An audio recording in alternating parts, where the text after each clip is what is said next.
Hello there, and thank you for joining me in this flight. I'm the Thomas, the pilot, captain flying with the Airbus A340 313X.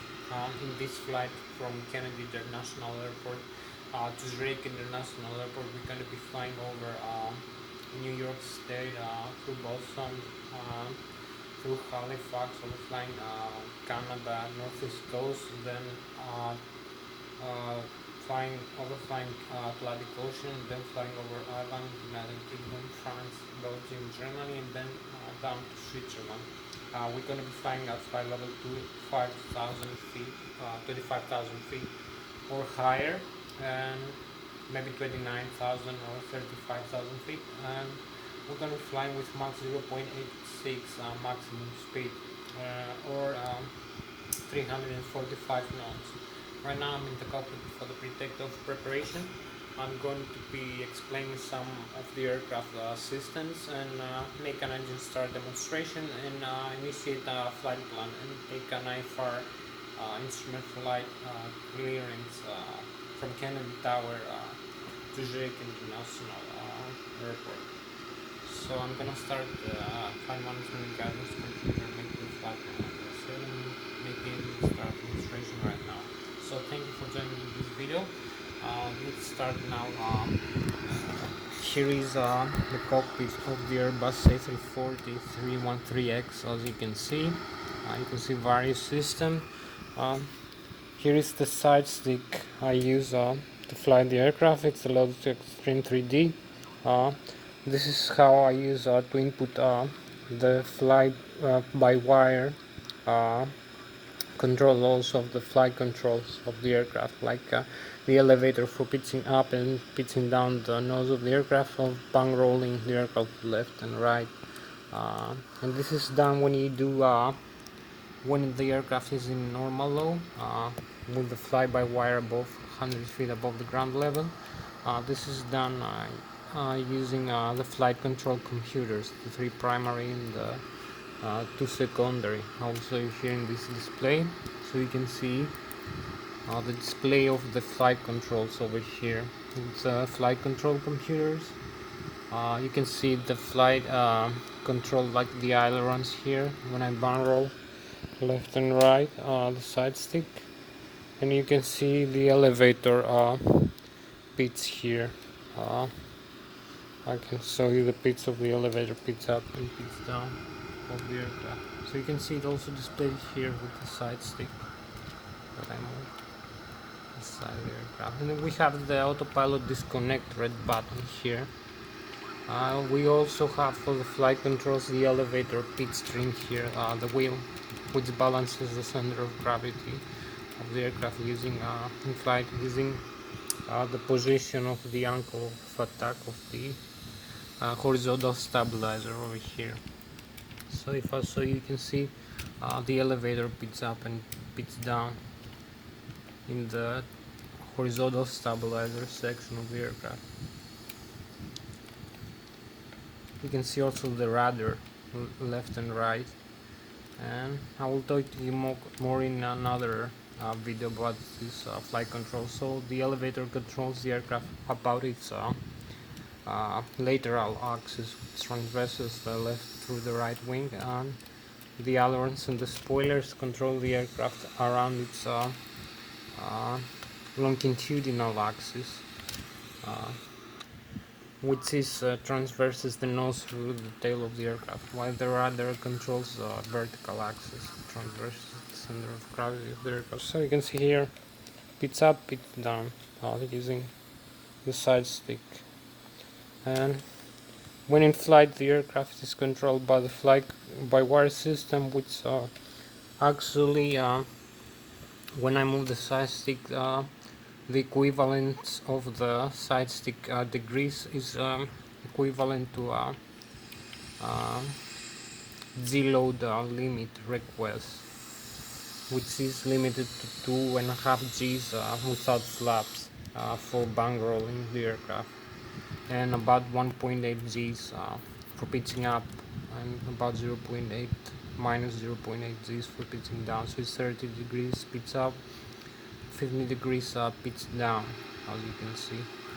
and it's also 67 degrees bang roll, 2.5 Gs without flaps, or about 1.8 Gs or 33 degrees bang roll without a manual coordination of the flight, without pitching up the aircraft manually. So it's also 45 degrees with flaps, and some other limits I will talk to you about in another section. So you can see also here we have the flight control unit, we have the autopilot here, we have um, you can see here the selected speed over here. If I select the speed for takeoff like 108 knots and an altitude like 5,000 feet, it will display here in the primary flight display in the speed tape over here, and also the altitude will display in the barometric altitude tape over here. So you also have the flight directors, vertical and horizontal navigation. In the primary flight display the thrust guidance of the auto thrust system, and the glide vertical in the horizontal nav of the autopilot system. And we have one flight director too right now, and here's the navigation display I will talk to you about later. So you can see here this is the ECAM electronic centralized aircraft monitoring. You can see here the engine display. When I move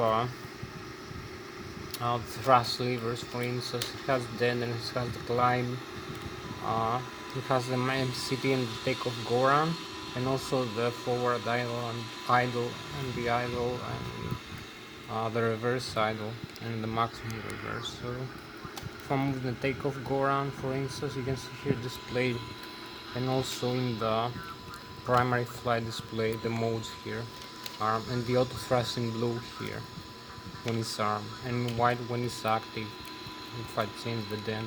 So you can see here the N1 is the low speed, the low pressure compressor stage of the engines, the exhaust gas temperature.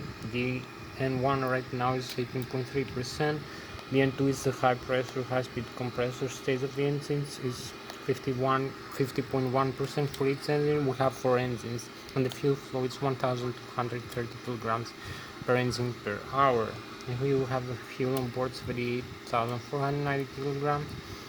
What we show here is the secondary engine parameters here. So here we have the fuel used by now in kilograms per engine, the oil quantity, and also we have the PSI, the pounds square inch pressure, and the temperature for each oil container. If you have the vibration of the N1 and the vibration of the N2, the gross weight and the saturated air temperature and the total air temperature. Here we have the bleed system, which uses pressurized air admitted by the engine 1, engine 2, engine 3 or engine 4. Here we also have engine 1, engine 2, engine 3 and engine 4, as we have in the thrust levers. 4 engines, engine 1, engine 2, engine 3 and engine 4. So you can see here for the air bleed system from the engines right now, it's admitted from the intermediate pressure stage of the engine. The high pressure stage is closed, it's a valve, it's not admitting air right now because we don't need so much pressurized air. So it's only the 5th stage, not the 9th stage of the engine, fan stage. So this is the temperature of the admitted air. We also have the APU, which is closed right now, it's not working. And here we have the packs which are on, and the isolation valve, and the pounds square inch pressure of the air is 46 to 48 psi right now. So here we have the cabin pressurization page. I will talk to you about later about that. The cabin pressurization here. You can see the control valves right now is working. It's admitting air from the pack 1 and pack 2. So the pressurized air from the engines or the APU is used to pressurize the cabin of the aircraft, provide for the air conditioning, and also to pressurize the hydraulic fluid containers fluid, which is used to actuate the flight control surfaces like the elevators here, for instance, and the rudder, and the other ones with the spoilers, as you can see in the wings when I move them around. This is electrically control most of the surfaces except from the rudder, and as you can see, the rudder and the elevator, the hydraulic system. This electrically controlled surfaces like the islands and the spoilers and the elevator, and the horizontal stabilizer pit stream when it's automatic. When it's manual, it's only hydraulically actuated. So all the surfaces electrically controlled but hydraulically actuated except from the rudder and the manual pit stream.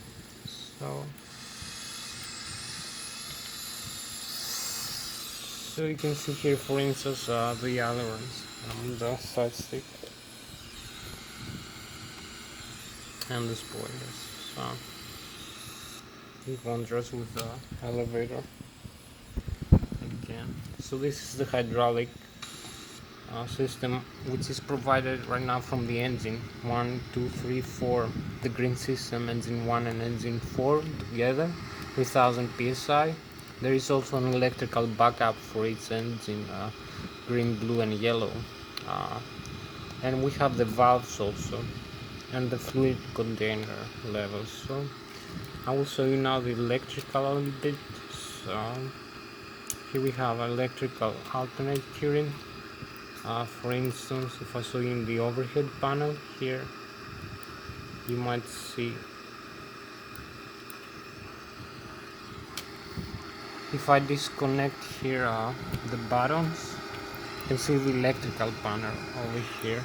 You can see we have an IDG, engine 1, generator 2, generator 3 and generator 4, one from each engine.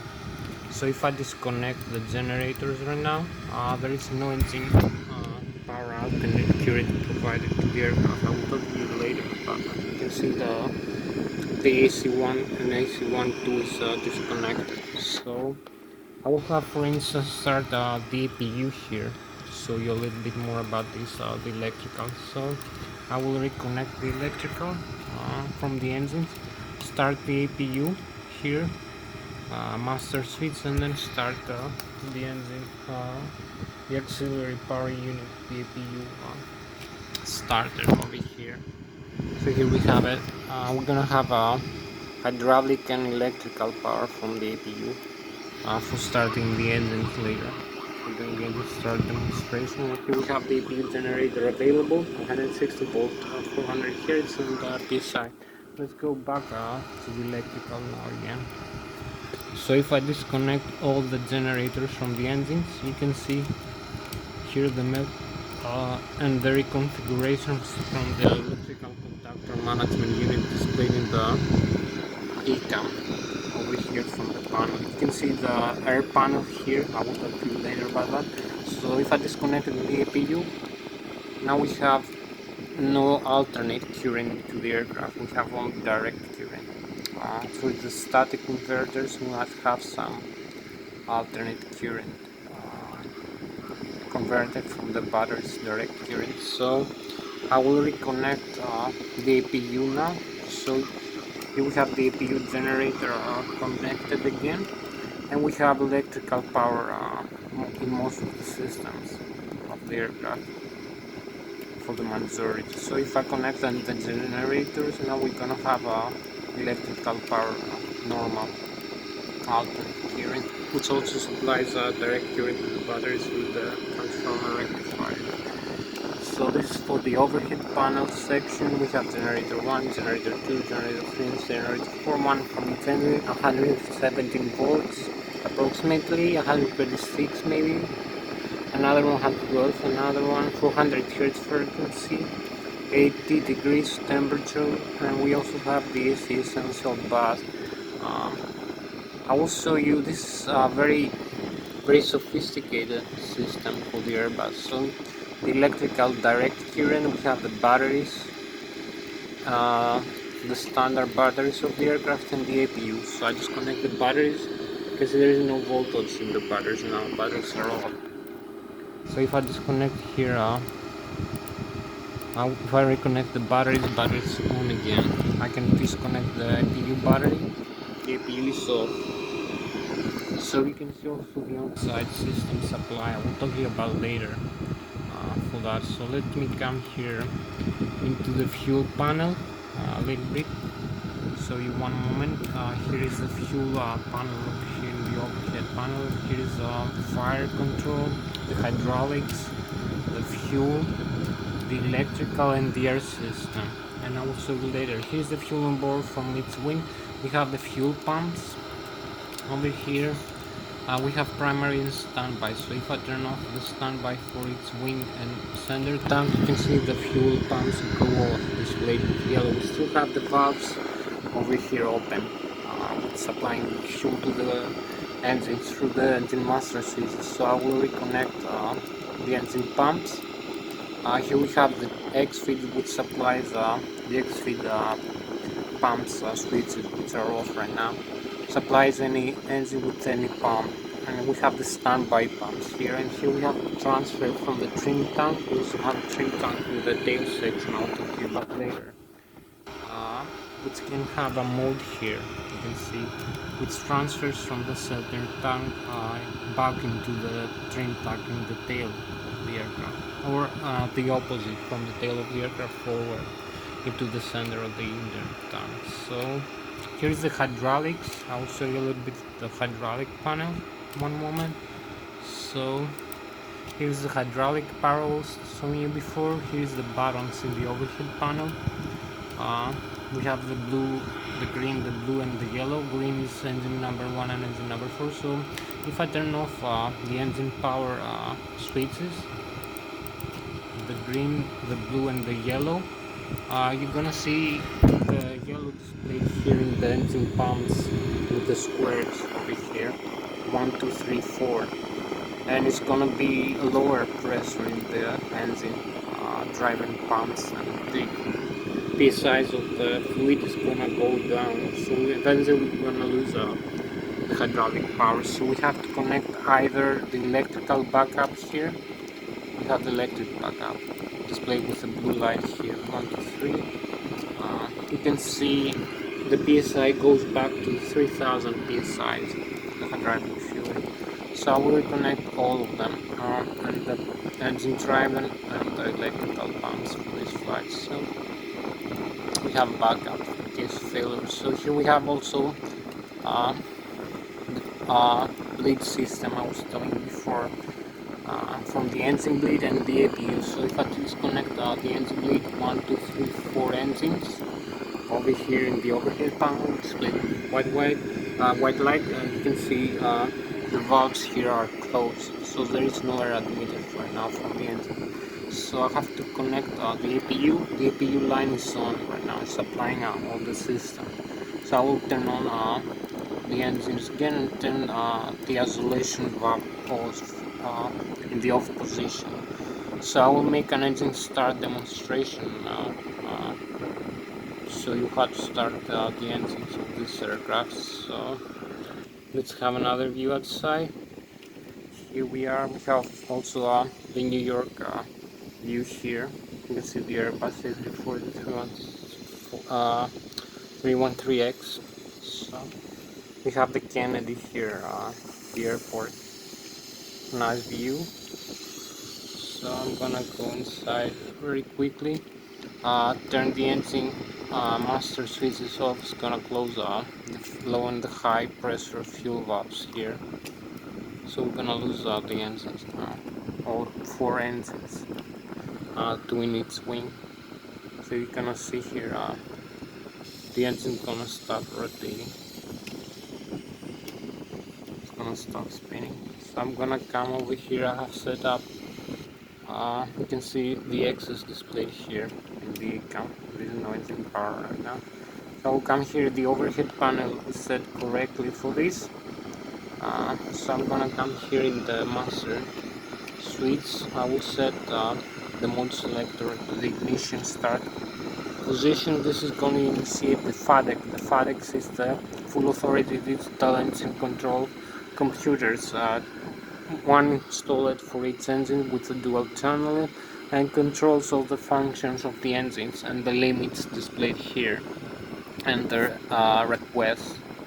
So everything from the N1 to the N2 rotation speed and pressure to the exhaust gas temperature to the kilograms per hour fuel flow and other factors and limits like vibration. So we're gonna come here, engine 1 and engine 2 master switches on, the FADECs are on, the engine starter compressor, which is a small kind of turbine inside the engine. It's gonna do emitter from the leader system, and it's gonna make the engines in the left wing, engine number 2 and engine number 1 and engine number 2 are gonna start rotating, and it's gonna be available when N2 reaches 20%. All high and low pressure fuel valves are on. So you can see here we have engine number 1 and engine number 2 is running, while engine number 3 and engine number 4 is off right now. It's very fast kind of starting up the engine. So I will come over here, set this in the overhead panel to the auto de-isolation valve, and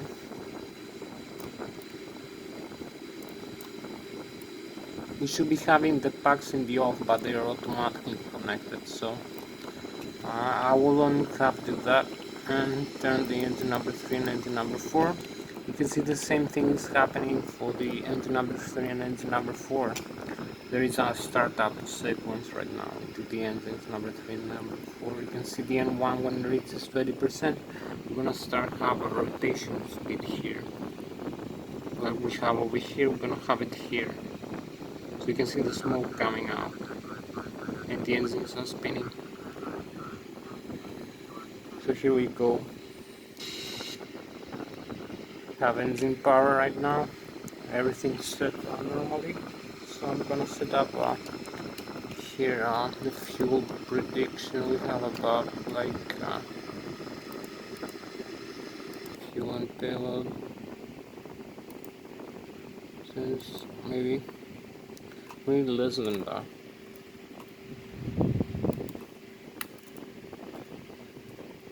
10,000.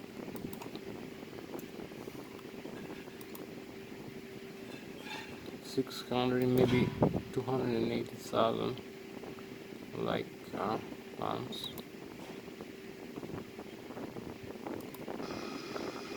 So cross weights are probably 200 approximately.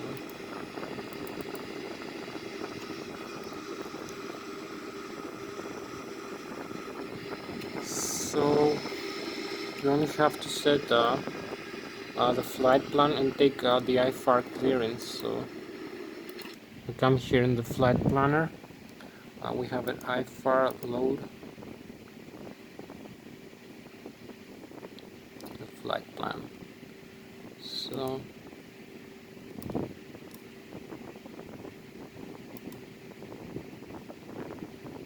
open, find the route. Here we are. The route we're gonna follow over here. You can see where we're gonna fly over.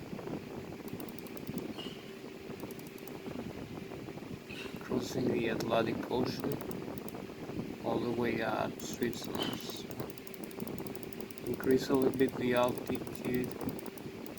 I'm gonna use that.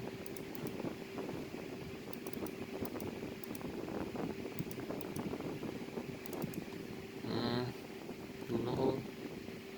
Okay, here's the navigation load.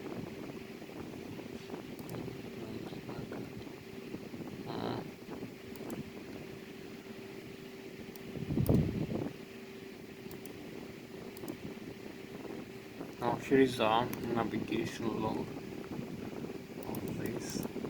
The waypoints we're gonna use here and the route we're gonna follow from the Atlantic Ocean from New York is here. So this is on. Okay, no, now we have to start take an IFR clearance here. Tube kinetic clearance, which over here is using this system, so I will show you later. Request IFR clearance.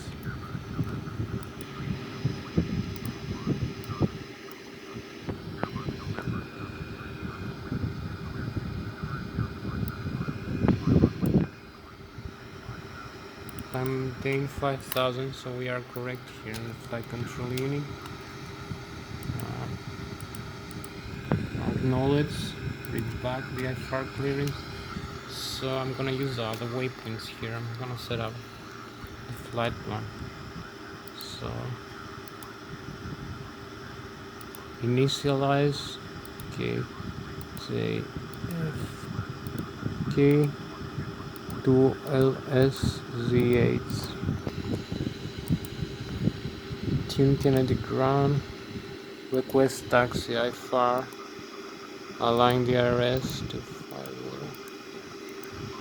Flight 1 KZFK. Departs through Monterey Ride. Transmerit insert. And then Boston. You can see where we're gonna fly through. Knowledge tax clearance. We're gonna fly through Boston. You can see the frequencies here too. We're gonna have it later. So to use the index, which is close to Halifax actually. You can see its position here, longitude, latitude, and the frequency of the board tower. We're gonna use this board. So then Gander YQX.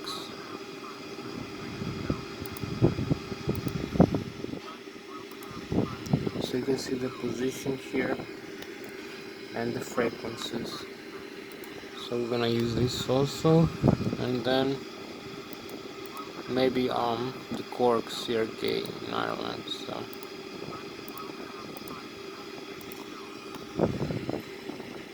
So here we go with the Cork. You can see the position here, 2690, the 51 north 008 west, and the frequency I'm gonna use 14600, using that, and then BIA and then MTD. So BIA Bournemouth, we're gonna fly over there, UK 50 north. So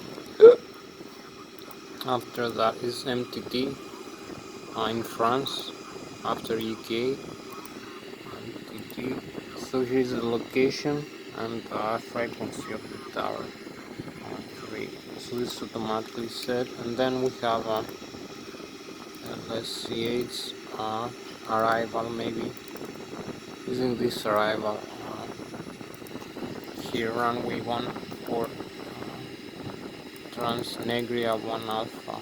So here we have it, and insert. So here we go now. We can almost take off.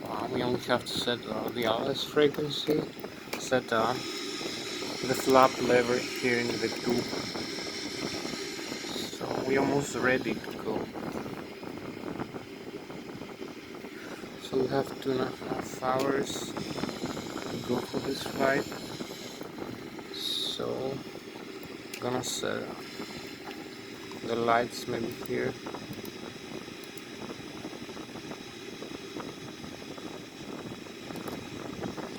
So you see the overhead is ready, it's correctly set. You can see the flight control unit is set. I'm gonna use a mounted speed here.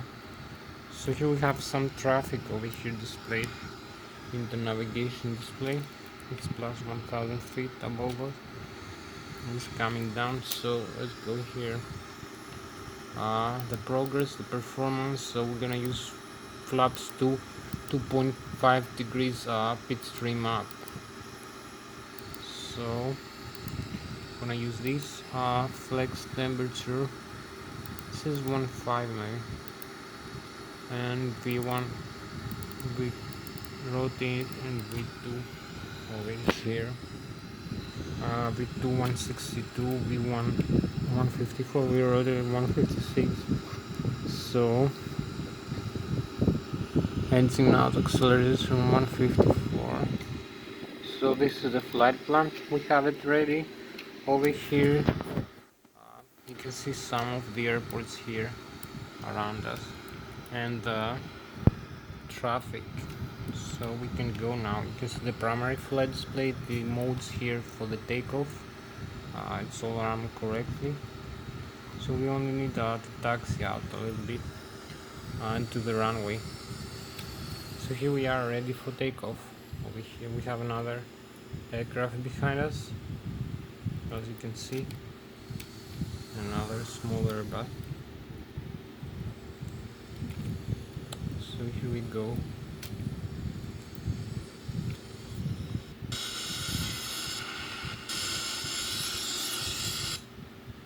Advance the thrust levers and disarm all the parking brakes.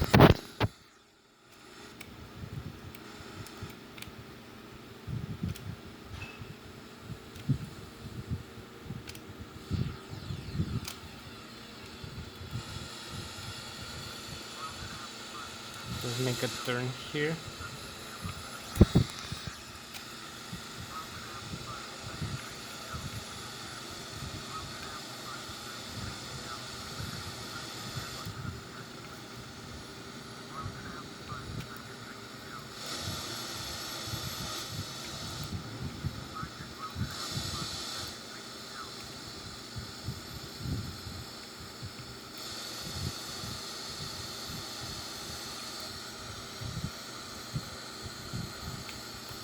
Tune Tower 190, request takeoff clearance IFR. So here we are.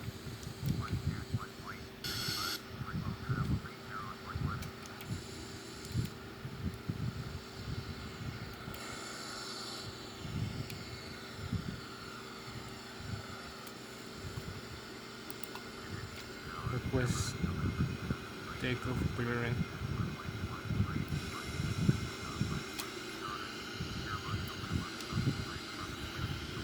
Clear it for takeoff. Now let's read back. So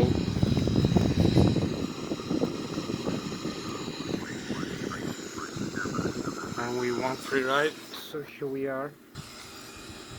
Runway 13 right. You can see it also. We have another traffic behind us. We're on hold right now.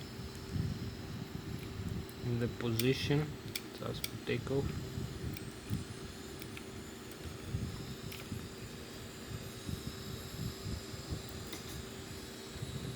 So we're gonna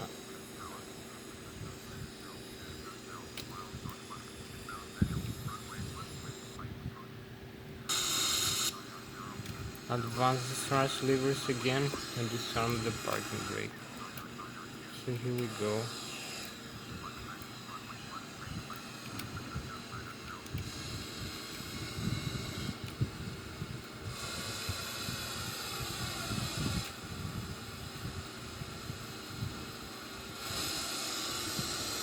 Now we go into alignment with the runway, runway 13 right. So here we are.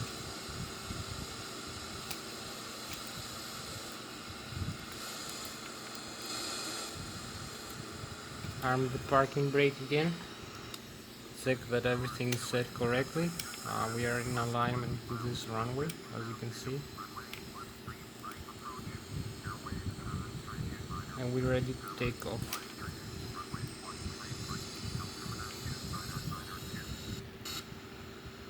So you can see here in the navigation display, the primary flight display, if I set the thrust levers all the way forward to the takeoff go around position, the engine thrust is increasing here to the takeoff go around position, and here's everything armed the primary flight display for takeoff. So only have to disarm the parking brake.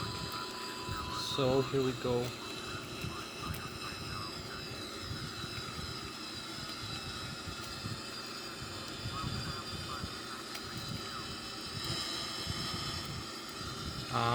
Here we have 100 knots. Keep going. 123. You can see how we roll.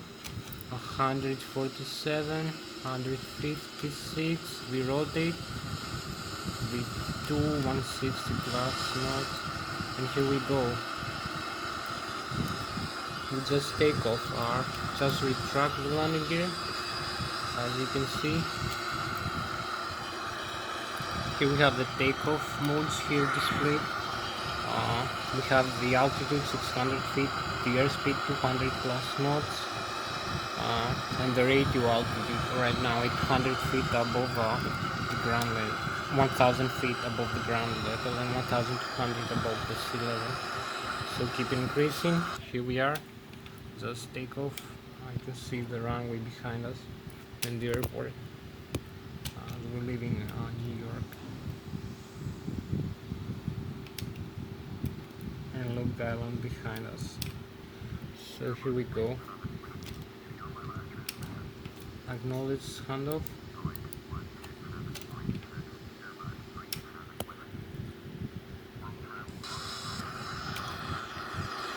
So here we make a turn, as you can see, doing the side stick.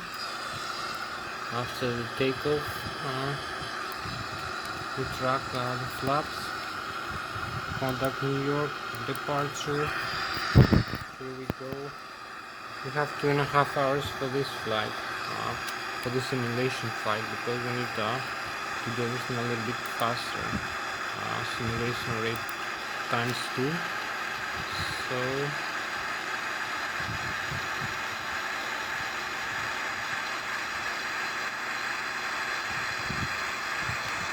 knowledge instruction.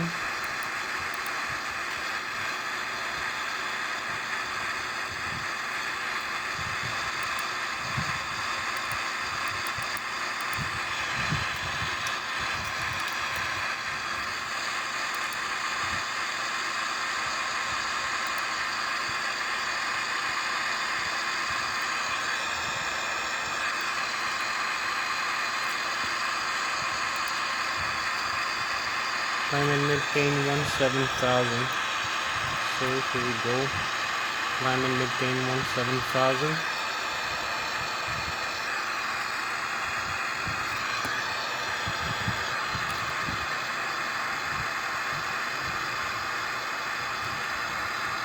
Acknowledge cutoff.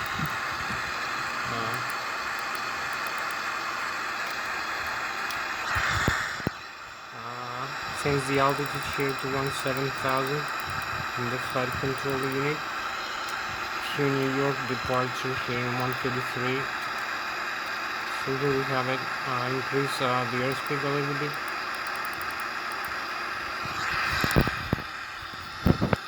330 knots. We have some traffic in front of us. You can see the display here in the navigation display. And also in front of us here. Contact New York, departure.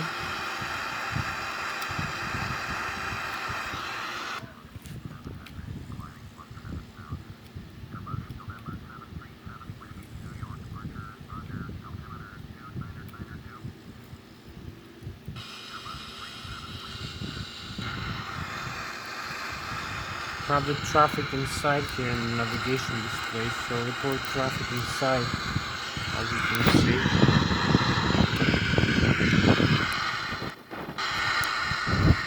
You can see them here. It's plus 6,500 feet over here. Report traffic inside. Here we go.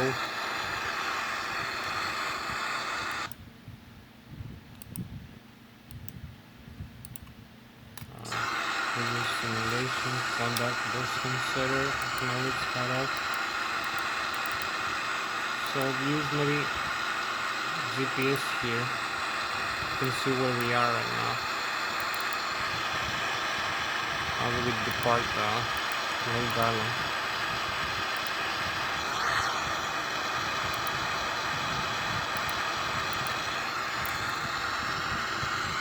Yes, 10,000, maybe a little bit more airspeed. So between Boston and Conduct in Boston Center.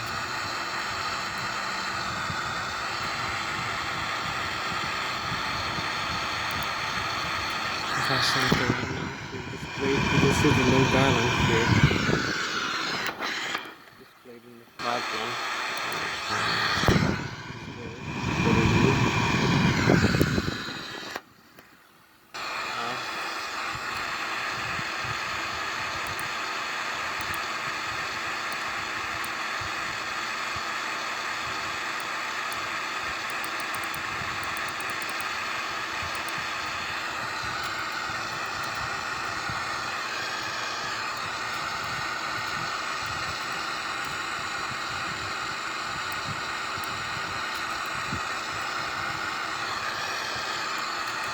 This is how it climbs through this altitude 11,300 feet, RS speed 0.61 Mach or 340 knots, and the speed I'm right now with the auto thrust active displaying in white in the altitude. We're gonna fly to this 17,000 feet right now. We have the airspeed selected here 340.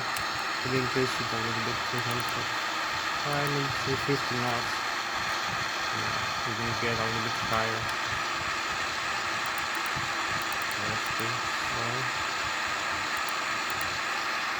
Acknowledge instruction. So here we are departing New York. You can still see New York, the Long Island Bay, and then the Long Island behind us. Knowledge cut off.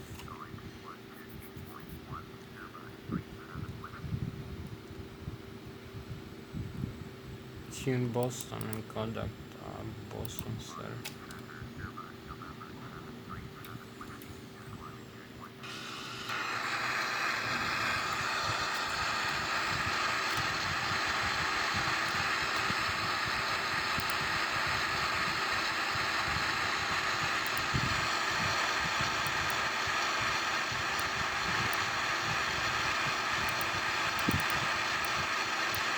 You can see our position here in the GPS.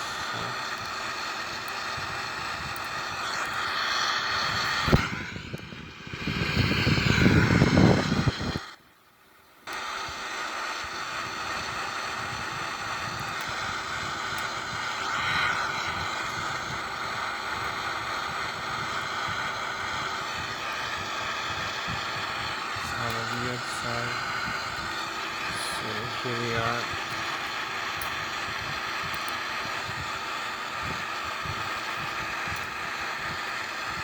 We need 2.5 hours to finish the simulated flight.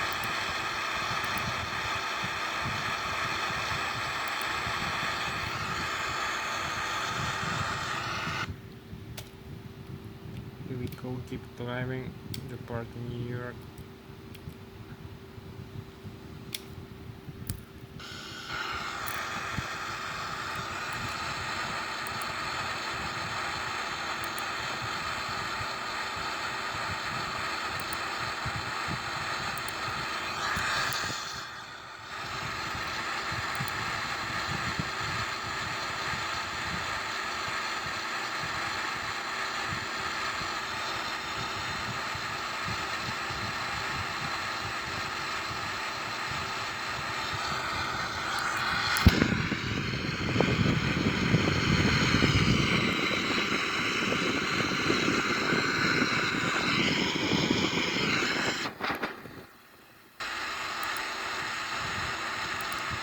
Climb and maintain flight level 250, so we climb higher now.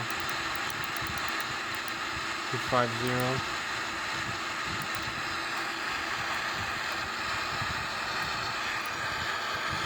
As we're going into Boston, we have Boston in front of us, 101 nautical miles. So here we go. Now this range maybe a little bit more. 60.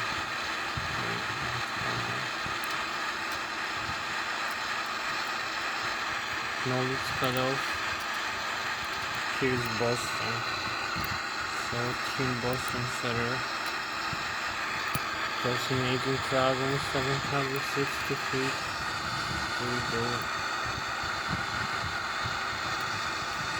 Human code as Boston, sir.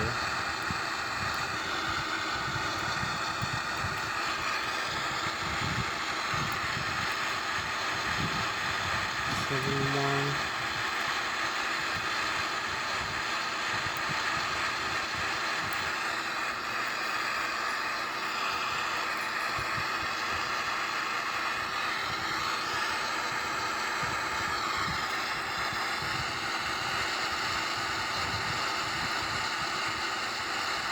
Here we are departing United States. You can see also in the navigation display, you can see our primary flight display. Everything is set normally.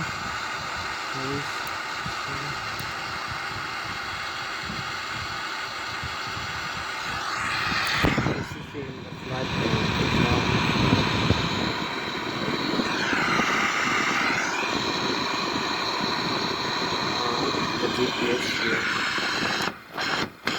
And the flight one. And everything here is set normally. You can see distance right now is 3,400 nautical miles. This is the next waypoint we're gonna follow directly to the Boston. Okay. Almost here, 70.6 nautical miles. Boston is in front of us. We have some other traffic, some other aircraft. Let's see.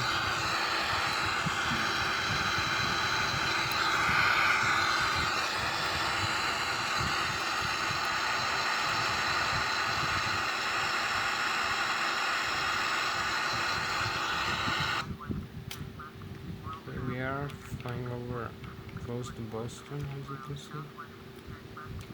Have a nice start sign now.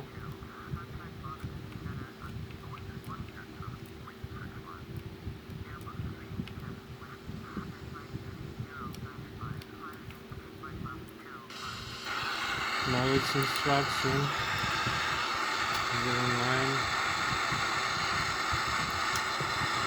autopilot connect.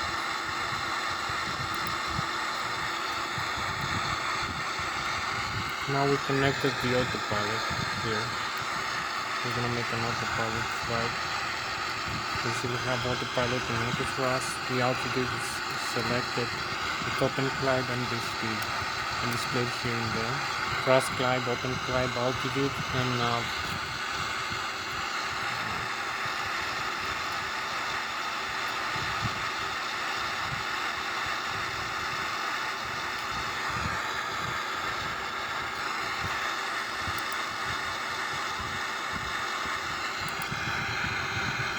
so here we are, it's our cruising altitude right now.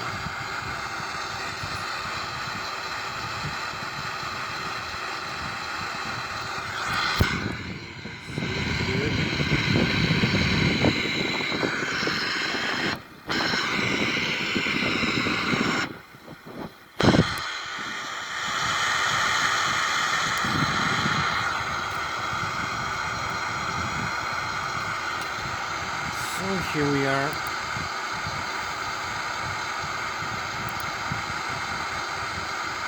Request cruising altitude increase maybe. Here we are 35,000 feet. Flying over Boston right now. Almost. We left New York behind us. Here's Boston in front. So we're gonna request a higher altitude maybe.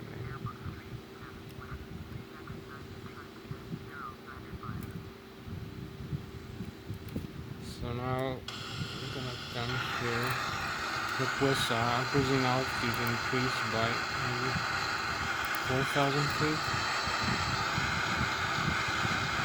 to 90. Here we go.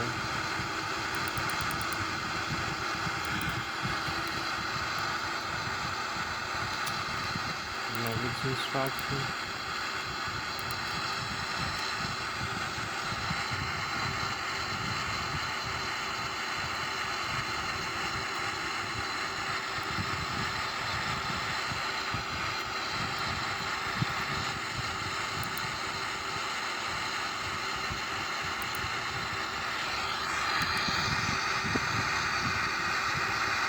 So we're gonna increase the simulation rate for this flight, just to make it in about 2 hours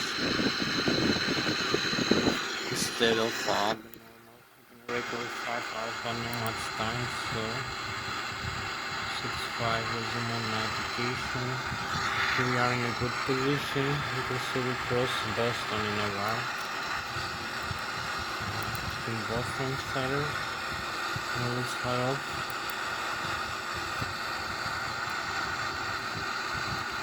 Here Boston Center and contact Boston Center. So we are only 30.5, 30.4 knots per mile. 12.3, 11.7. This is Boston. This is right here. Here is Boston night.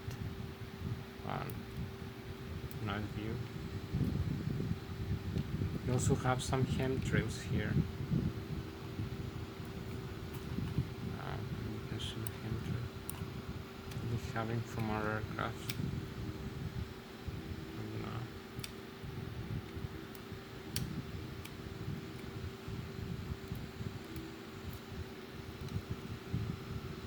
You can see the vapors coming from the engine.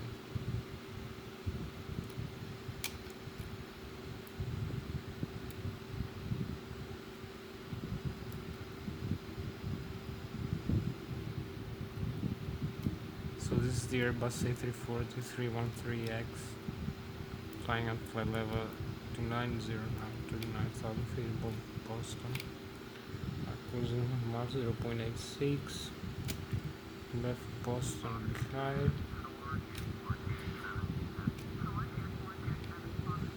This is Boston Bay now with flyover.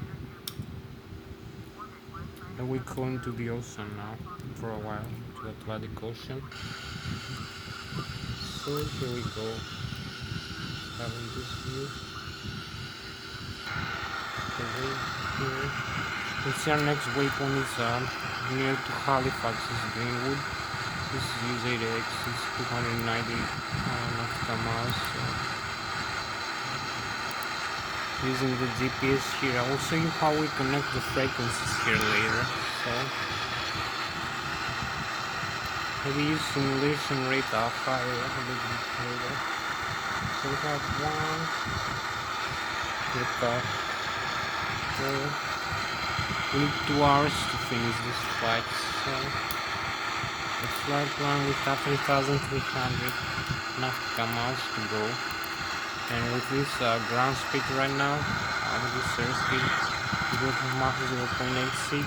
Our ground speed is 526 knots. We need like 6 hours. 3, 4. Team Boston Center now. I will show you here how to tune. On 128.750. So here we are. You can see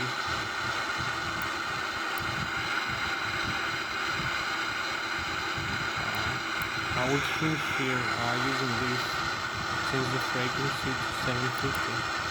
138.7.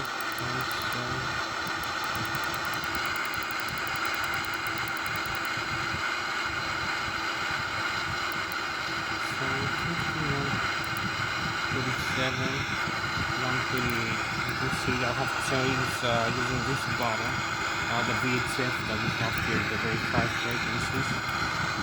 So I will switch the frequency and now I can code that human 138-200 and call that Boston Center. So here we go.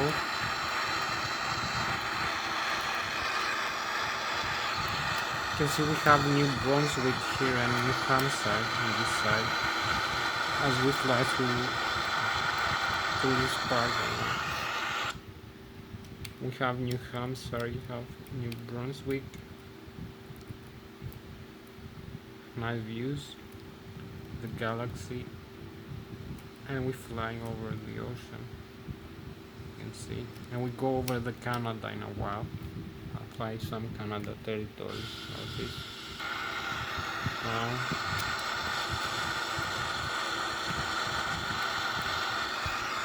I will So here is the GPS view again. So we need, like as I told you, 5-6 hours maybe. So we're gonna increase the simulation rate.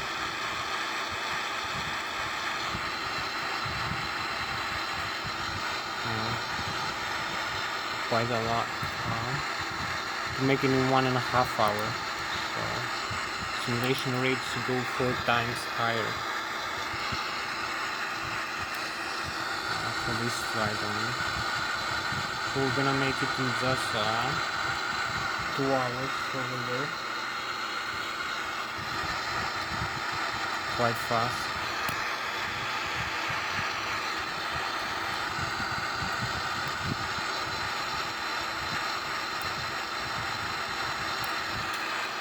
Let's have a look here in the overhead panel. Everything is set correctly. As we said before, we have the fuel, the hydraulic, the engine fire. Here we have the IRS, flare data inertial reference system.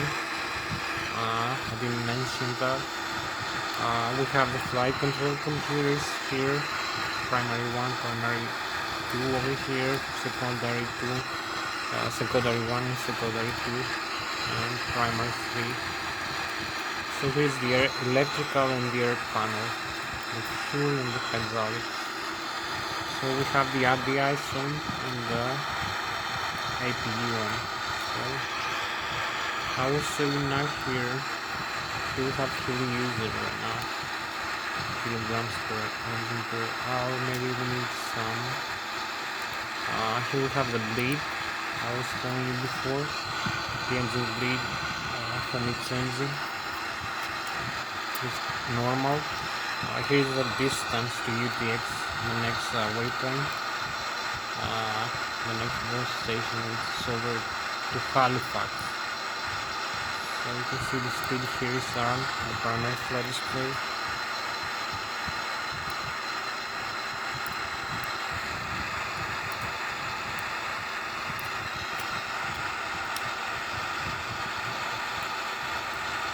So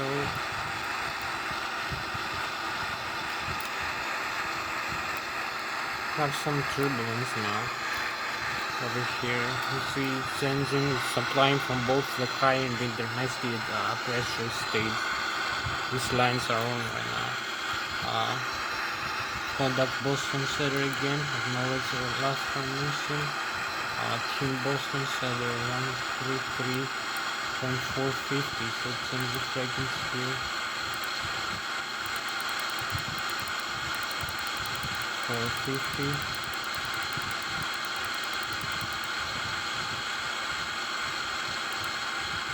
So change in conduct, that's all.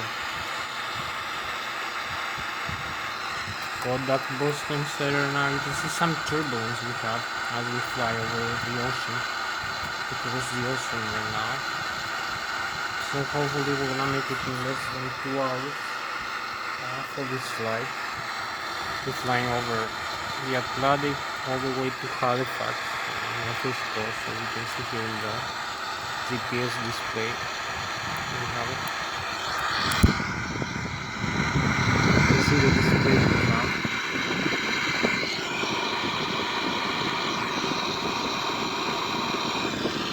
So this is the navigation display covering this path, this flight plan.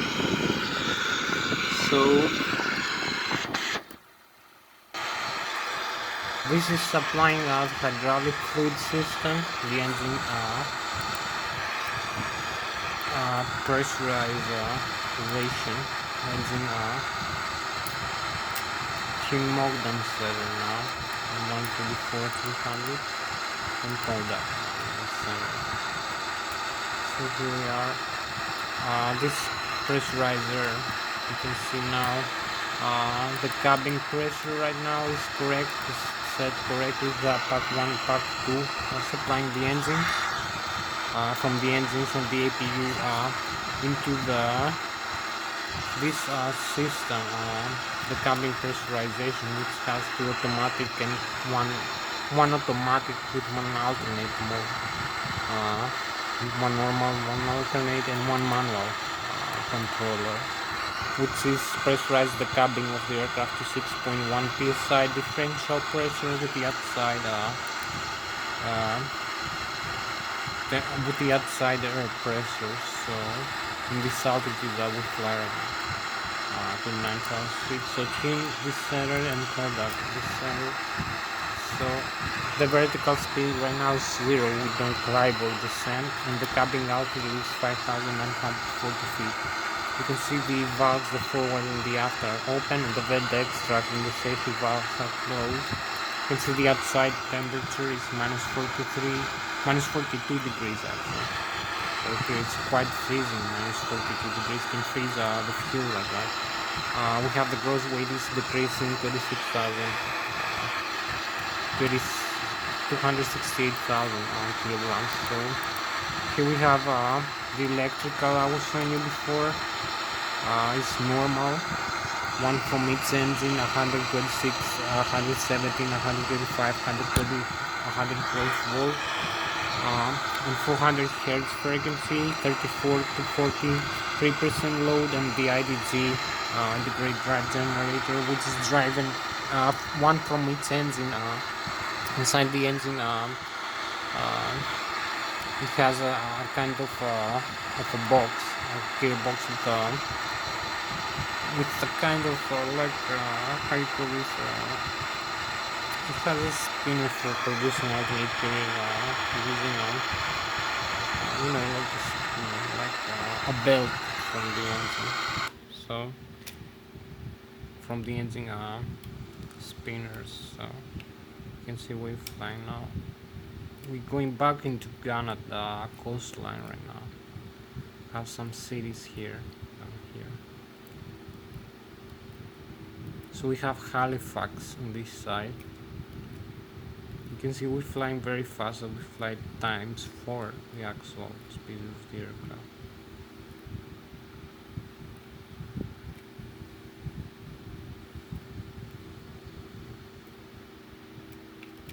We have a nice star sign.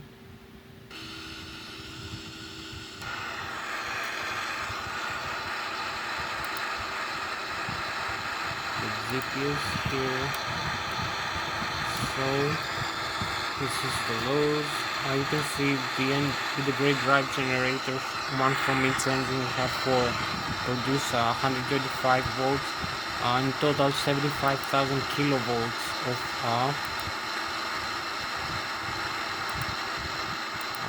each one, 300,000 kilowatts, 300,000 kilowatts in total of electric power, and 75,000 additional from the APU, which make it 375,000 kilowatts. Quite a lot. Oh, kilowatts. It's supplying all the systems of the aircraft over here. That is work with electricity. So we have the electrical conductor management unit, which is a kind of computer which controls it. Here we have Halifax in this side. You can see these lights here. So it's dark, it's night.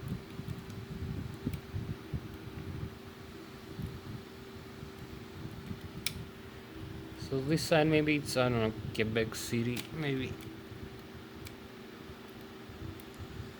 other cities inside this region. We also have the galaxy here, beautiful view.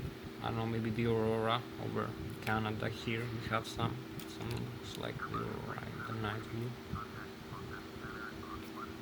Perhaps. This is quite higher than the clouds, so see this bluish over here. So you maybe you can put film mode on. Let's go back into the electrical page now. Let's go to the direct current. Electrical is supplied by the alternate current supply. So tune and product mode on setter again. You can see DC1 and DC2 transformer rectifier from the great drive generators supplying with direct current, which is converted from alternate to direct 28 volts 50 amperes. from engine number 1, engine number 2, engine number 3, and engine number 4.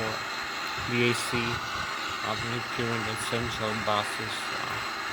Now we have the DC battery bus here is supplying the batteries, and the DC APU is supplying the APU battery.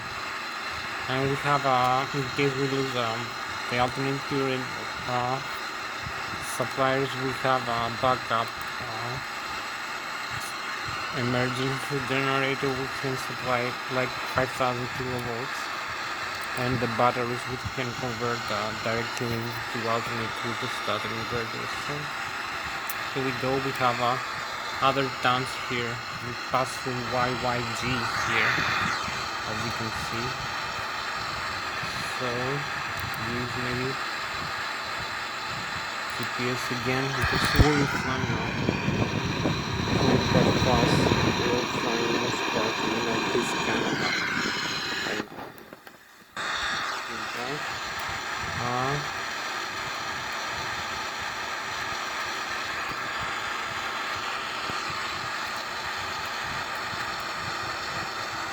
Quite a lot of dark here. So let's see the fuel on board now. We have the fuel here. We have 61,800 kilograms right now. The fuel user by now is 17,700 kilograms, or 4,431 kilograms for each engine, flying like 1.5 hours now in actual flight time, so maybe 2 hours. So here we have the wing tank, the inner and the outer, the right and the left inner and outer tank. And we have the center tank. I will talk in another episode more detail about the wing tanks and the center tanks, so what they do. The trim tank now is empty. The fuel temperature is -4 degrees, you can see. The fuel level is 24,000 kilograms in the inner tank of the wings, in the left and the right wing. The pumps are working, you see the square, the green square, and the valves are open, the high and the low pressure fuel valves. The X-bleed valves are closed. So now let's start off again. We have 1,192 kilograms in the outer wing tanks. We don't have pumps there because they're freed by gravity when we are supplying the inner tank or the center tank. So same is for the trim tank of the wing. So we have 60,000 kilograms of fuel. Fuel flow right now is 2,460 kilograms per engine per hour. You can see how much time we have left for flying with this fuel. The distance we can fly, we have 2,800 nautical miles to go. So next waypoint is 271 nautical miles away, the Gander in Canada. And you can see here some near the Gander. We have more airports here. So you can see we're going to Gander, Canada here. You see the range of 160 to 140 nautical miles. So we have 1.5 more hours to go actually. So yeah, pretty much this is how much time we need to cross the ocean. 245 nautical miles. We have the coast of Canada in front of us again. Have some nice views here.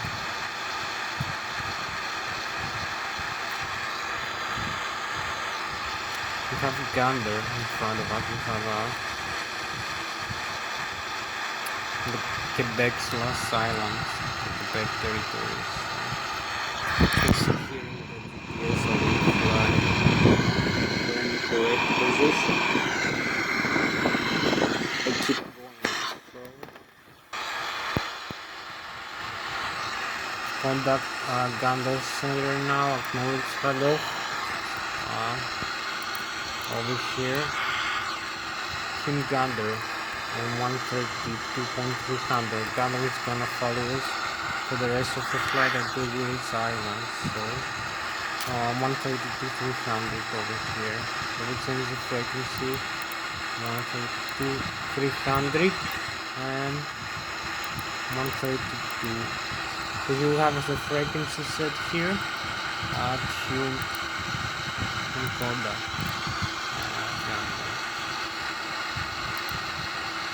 Contact gander. So here we go. Gander is 198 nautical miles away from us right now. I'm flying over this region now, St. John and Gander.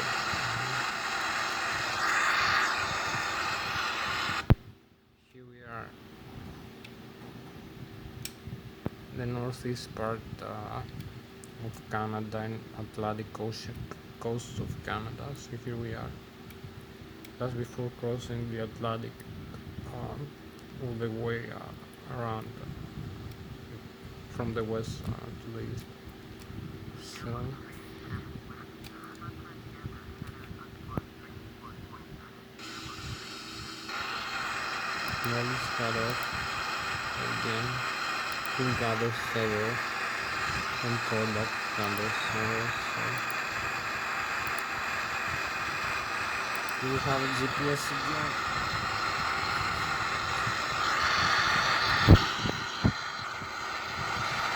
We have 1 hour 30 minutes more.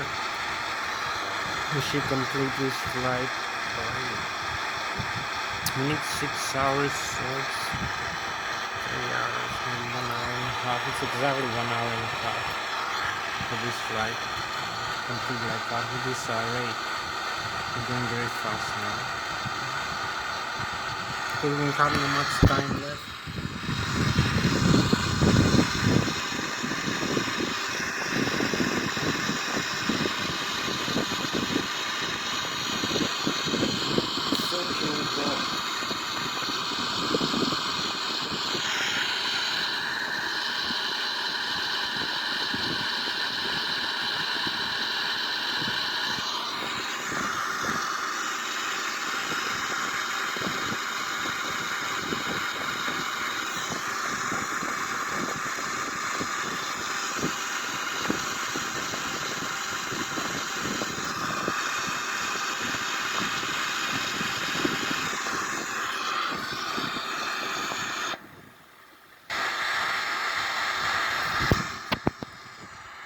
One and a half more hours.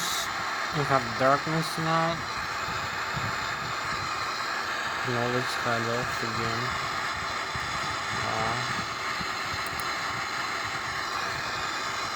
134,900. So 134.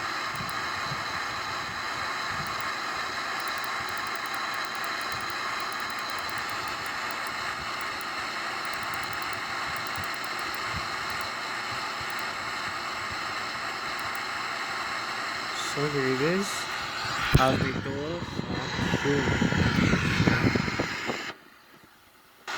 So we change the frequency and contact. And here we go, contact.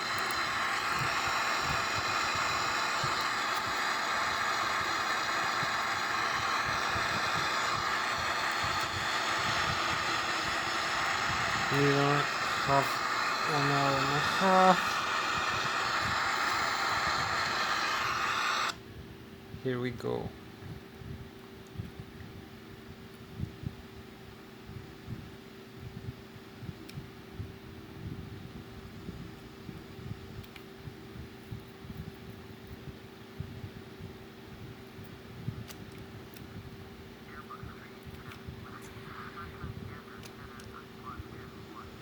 So here we go to Gander Center again.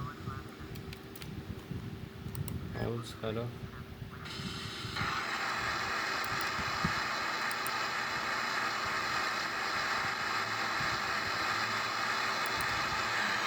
Gander Center mounted for 175. Here we go, 134, 135, 175 actually. And contact. to change the frequency again.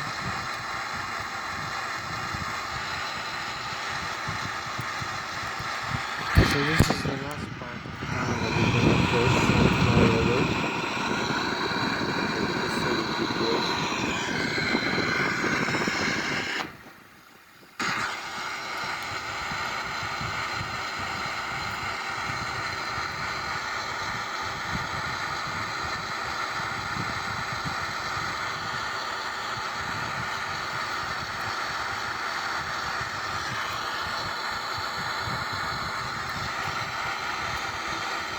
This is how dark night is over this part of Canada.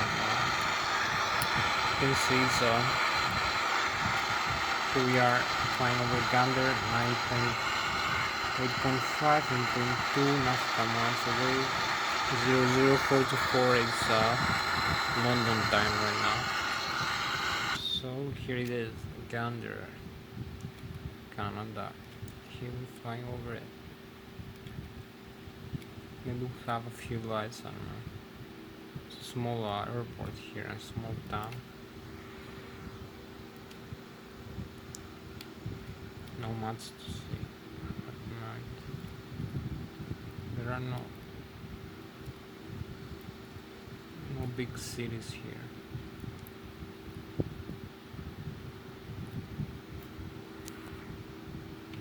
So here maybe we have the Aurora Borealis, I was telling you. You can see these visuals over here.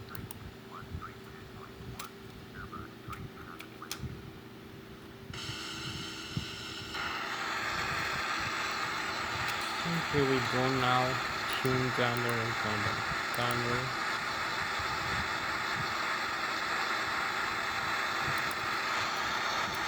Here we cross the ocean now. Now we go to Ireland, 1,700.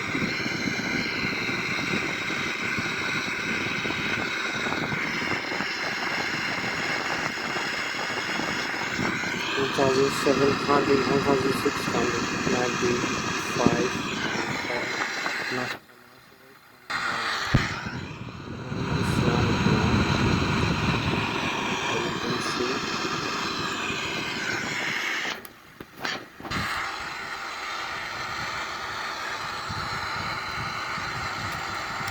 1,600. It's 3 hours flight this part over here. With this ground speed over here, 538 miles. You can see here the airspeed max 0.86, the altitude and the modes here. So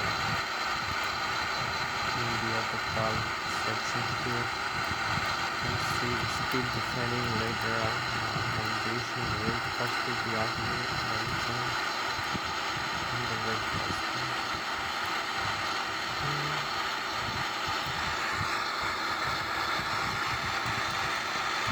So maybe now we can set the other things.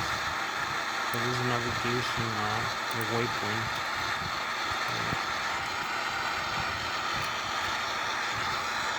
So this is the waypoints I was telling you. This is the 50 north, 52 west.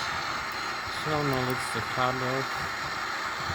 So this is 50 degrees north of the equator and 52 degrees from the London meridian. So Gander, Cedar, and Kodak, Gander, Cedar. So this arc here, that's a 10 our aircraft is 52 degrees times 40 nautical miles each degree from 52 degrees west to 51 degrees west. So all the way 52 degrees times 40 is 2080 nautical miles. From here to London meridian. It's transverses from the North Pole all the way to the equator to the South Pole. It's breaking base from the Western Hemisphere. So the next one is 50 degrees north from the equator, 40 degrees south from the North Pole, 1,600 nautical miles south of the North Pole, this point over here, and we are This angle subtends 2040 nautical miles away from London. And you see how fast we're gonna go right now. We're gonna cross this point in just less than 40 minutes.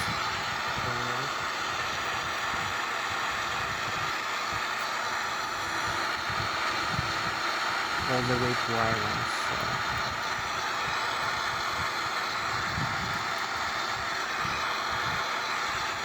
Here we go, this point is 50 degrees north, 1600 nautical miles south from the North Pole. The next one is 2000 nautical miles from London. This one is 2040. It's arc that subtends this horizontal line and the arc here from the North Pole down to the South Pole. It's 40 nautical miles, it's degree. So each degree we get closer from the west into the east, it's 40 nautical miles closer. So the next one point, it's 50 north and 50 west. So it's 1000, like 40 degrees south, 1600 nautical miles south of the North Pole, and 1600 nautical miles west from the London region.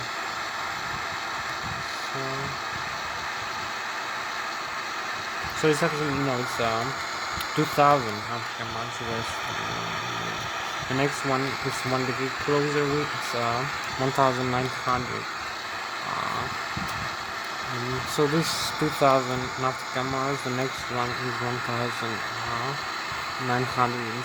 nautical miles closer to the London. So we have another aircraft flying here, as you can see.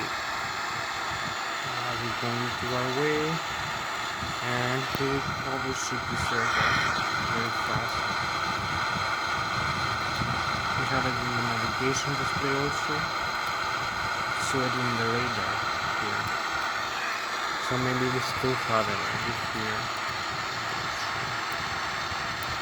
Yeah, we have it here still. 39 plus 2,900 feet above us. So here we go. It's got dark, the Atlantic Ocean right now. It's past midnight on our path. So here we are, 39,000 feet above the Atlantic Ocean. We passed the Canada northeast. We're going to Ireland, so we're gonna be flying a distance of 3 hours with 1000 kilometers an hour ground speed, or Mach 0.86. We have a beautiful star sign here, as you can see, and we have the Atlantic Ocean below. So here we go.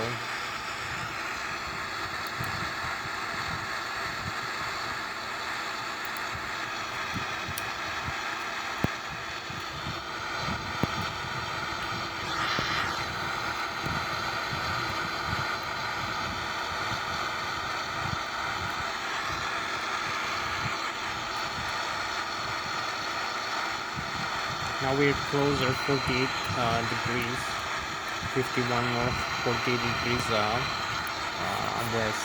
So it's 39 degrees south from the North Pole and 48 degrees closer to the London meridian. So 48 degrees times 40 nautical miles is degree, and the next one is 47, as you can see. We get closer to it. 48 times 40 is 960, 1920 nautical miles. The next one, 47 degrees, 1 degree closer, or 40 nautical miles closer, 1780 nautical miles closer. So the Cork is 1444, 43 nautical miles. The Cork now, you can see how close we are, and the time we're gonna arrive there, 0.40802. London time. We have London time over here right now. It's 0.0120 London time. So we know when we are arriving over there in its waypoint. So you can see our distance to Zurich is 2,290, 2,218. The estimated fuel on board is going to be 36,200 kilograms or less. So direct to the waypoint we're going to follow. The court here, the track we follow, the distance, the speed and the altitude.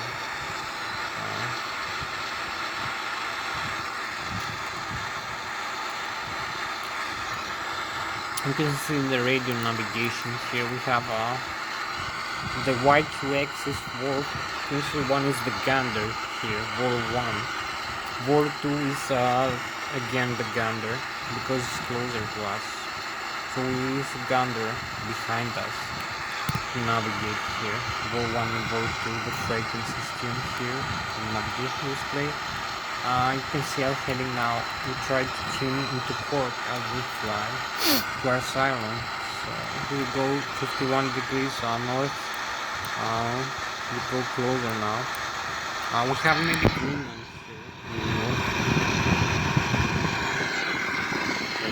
here. 51 degrees, 79 degrees south of the North Pole, and 46 degrees west of London. So this 1,840 nautical miles.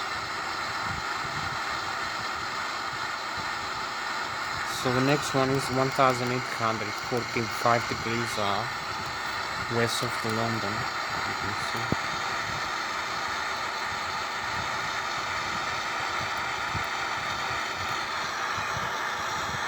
And we have a GPS also. You can see here where we're gonna fly over. It's in the GPS. We're in a good position right now. And the flight plan again. So we pass the 1,800 nautical miles over here. So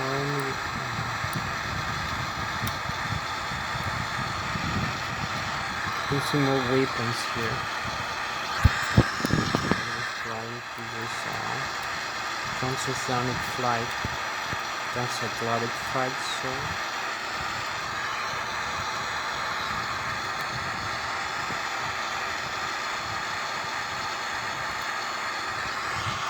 let's have another view here outside. You can see we close to the middle point of the Atlantic Ocean.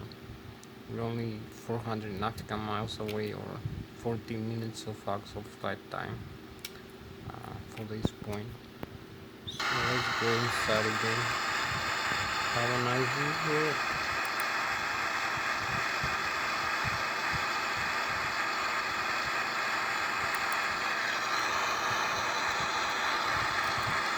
Let's have the fuel again for the use. Let's have the flight controls. I was telling you the pitstream is 0.3 degrees down.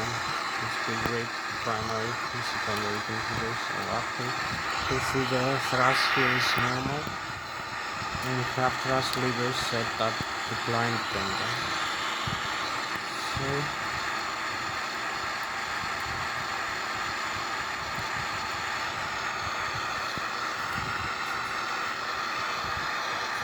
I have 1.5 hours for this video more to record actually. So let's see, flight plan is 4 hours away the distance right now.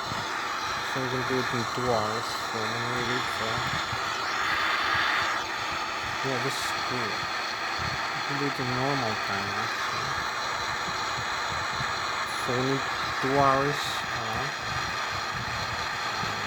2, 3, 4 hours. So we make it in 1 hour from now, which is good. It's a good time. We have plus 30 minutes like that to go. This is how dark the Atlantic Ocean is from this level as we go. We have another aircraft here, Charlie West plus 2,900 feet again. So it's gonna come farther away from us, maybe 1.6.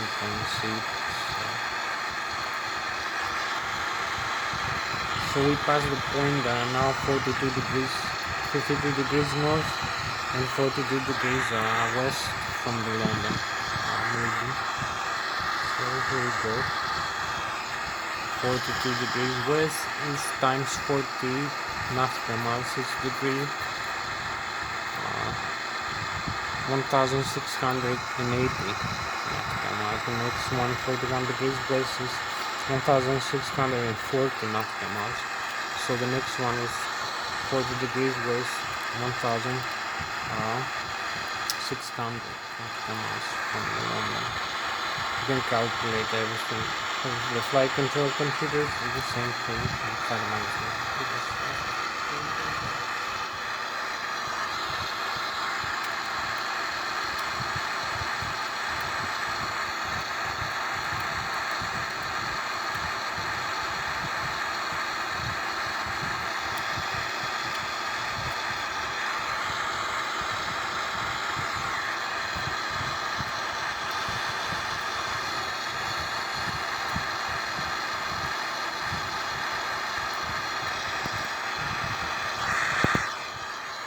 Hope you can see some view of the Atlantic and the outside station. You can see the clouds below above the ocean. Here we cross the point now, 41 degrees. We are 1,640 nautical miles away from London and 1,140 nautical miles from Gander. From Cork, not Gander, from Ireland.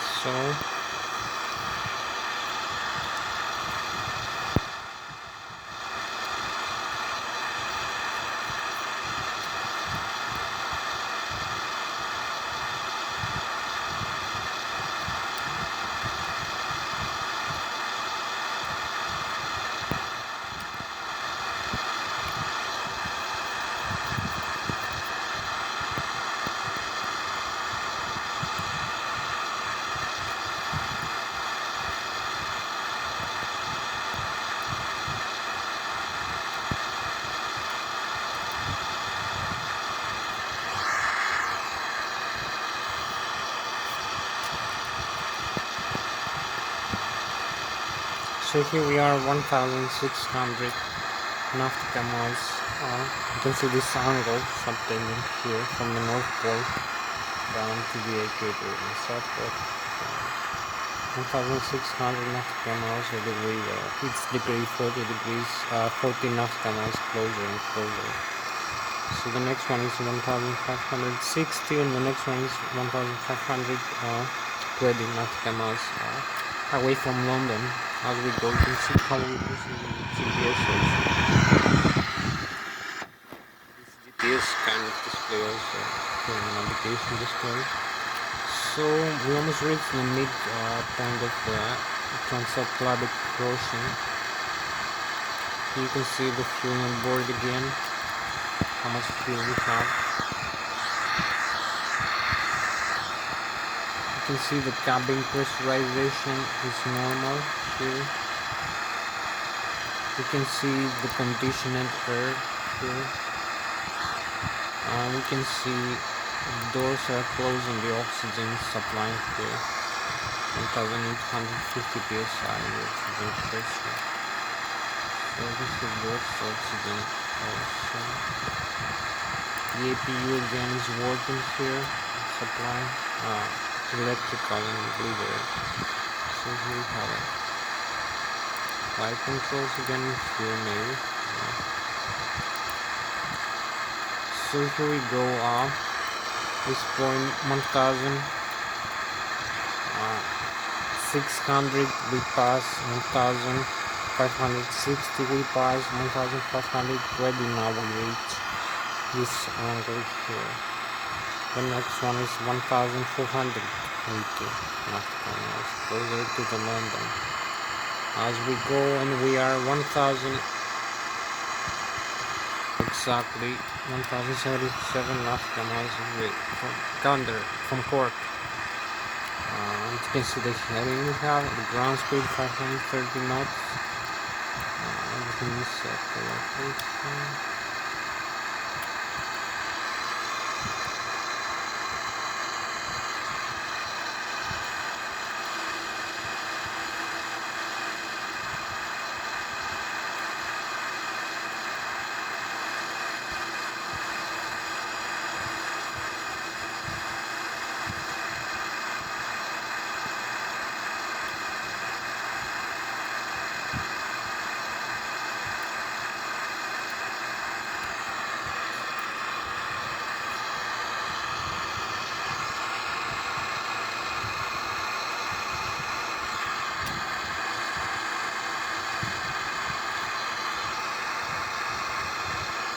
So here we are 53 degrees north, 36 degrees west of the Gander of the forecast in Amazon.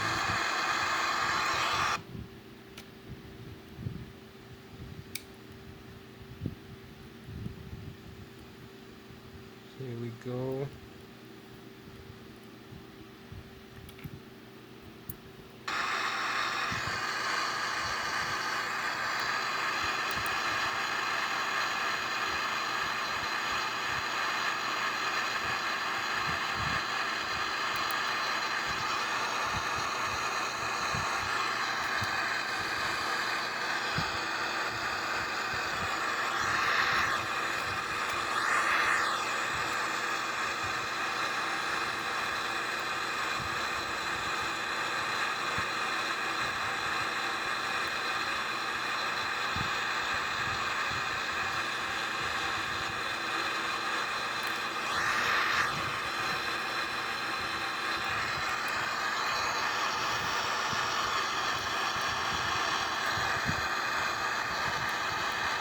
So here we are in the middle of Atlantic Ocean. This past UTC Universal Time of Coordination is 2 o'clock past midnight. So we are just 988. We are in the middle of Atlantic. This is the middle point between the Canada and the island crossing in the ocean. This North Atlantic track crossing. So the point is 345 degrees out times 40, 1400 nautical miles. This angle 53 degrees with north, 53 degrees north. We're flying in between, and the next one is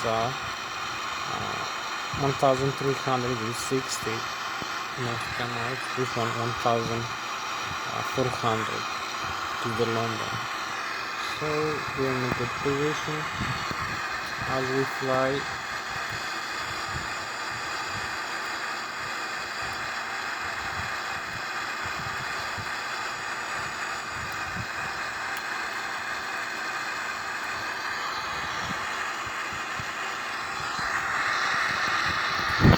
Gonna see deep darkness now.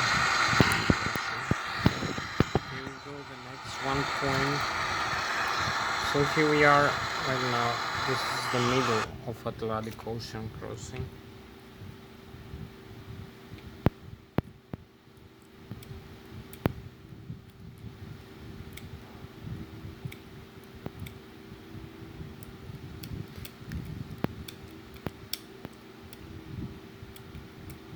Here we are in the middle of Atlantic, Mach 0.86, 345 knots, 1000 kilometers per hour ground speed approximately, and we're going from Canada to Ireland, 39,000 feet above the Atlantic. You can see this darkness in the sky as we proceed.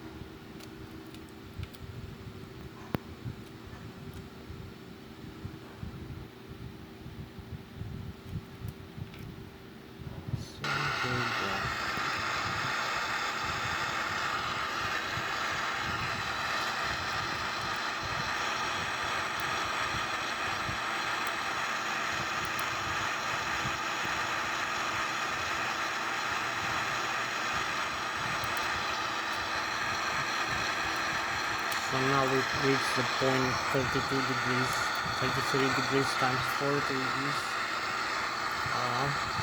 1320 nautical miles, 53 to 53, this point 53 north and 53 west. Next one 1 degree closer, next one 1 degree closer, 40 nautical miles each one. It's up closer into London as we go.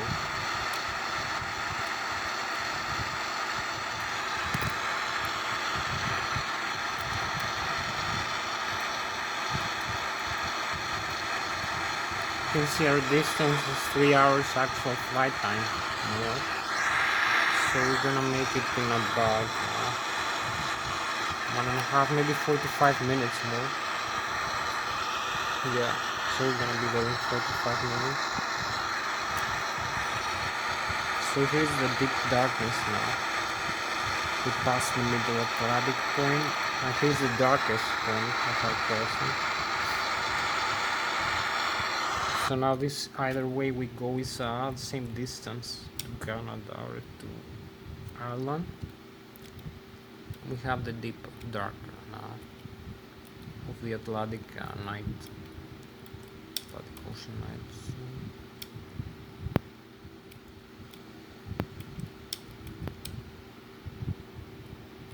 There's some sunrise over there. It's like no sun is on the Iceland.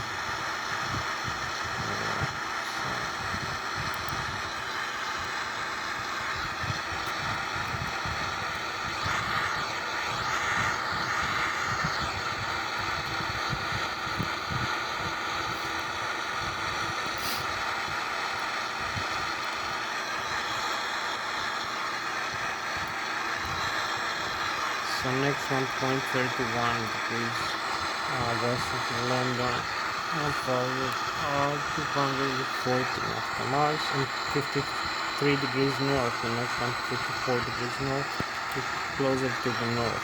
This as you can see. That's a 10-hour track, which is 100 degrees right now. Straight. 112 nautical miles to Cork Islands.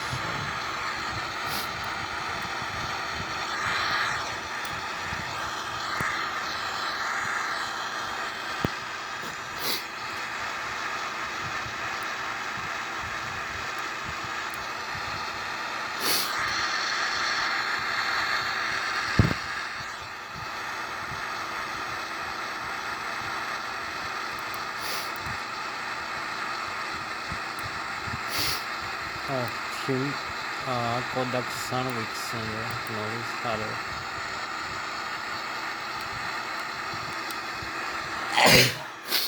So Kodak Sandwich in Ireland now.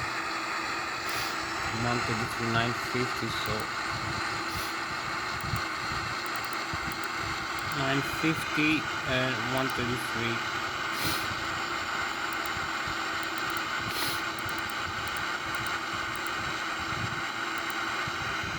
So Huron Kodak. We're closer to Ireland now than we are Canada.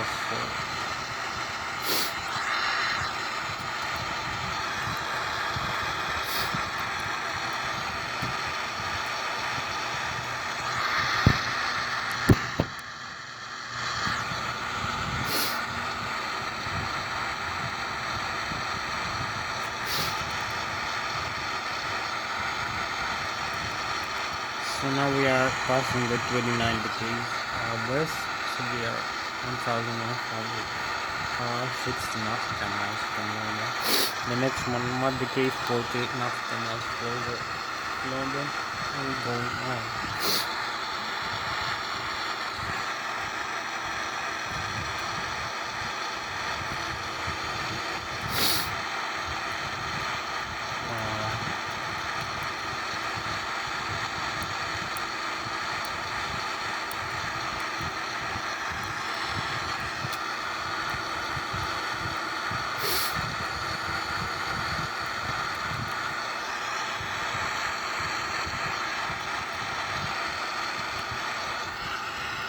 So here we are in the middle of Atlantic again, 29,000 feet above the Atlantic Ocean. Same distance pretty much in either way, like 900 nautical miles to Canada or to Ireland. So we need about 1 hour 40 minutes to reach Ireland. We have flight time. So yeah, crossing with 1000 kilometers an hour, ground speed or Mach 0.86, 345 knots. So here we are again.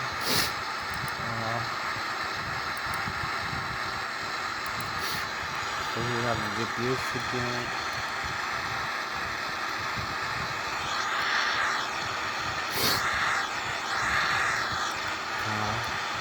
This point 37, 1080 nautical miles west of London. The next one 1040, 26 degrees, 40 nautical miles below. So we're going on towards Ireland and the United Kingdom.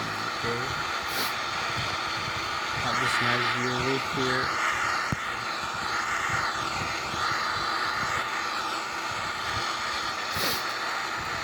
Quite turbulence.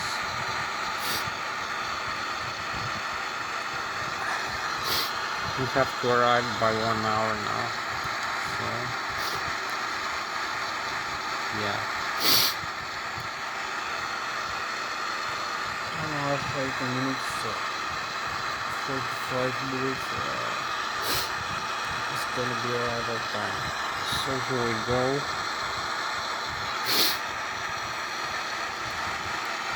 Quite turbulent now.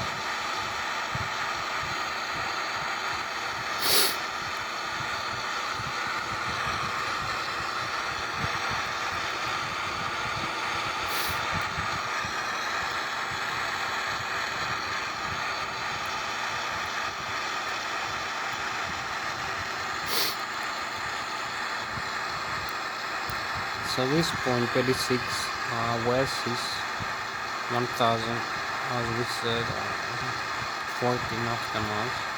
So the next one 35 degrees west and 53 degrees northeast. You can see how represent this angle over here in the vertical angle to the south point. These are meridians. Longitude and latitude divided. So this is how the coordinates are calculated, and we need a 1 hour flight time for Cork Island, and 5 minutes, 15 minutes to use the simulation rate.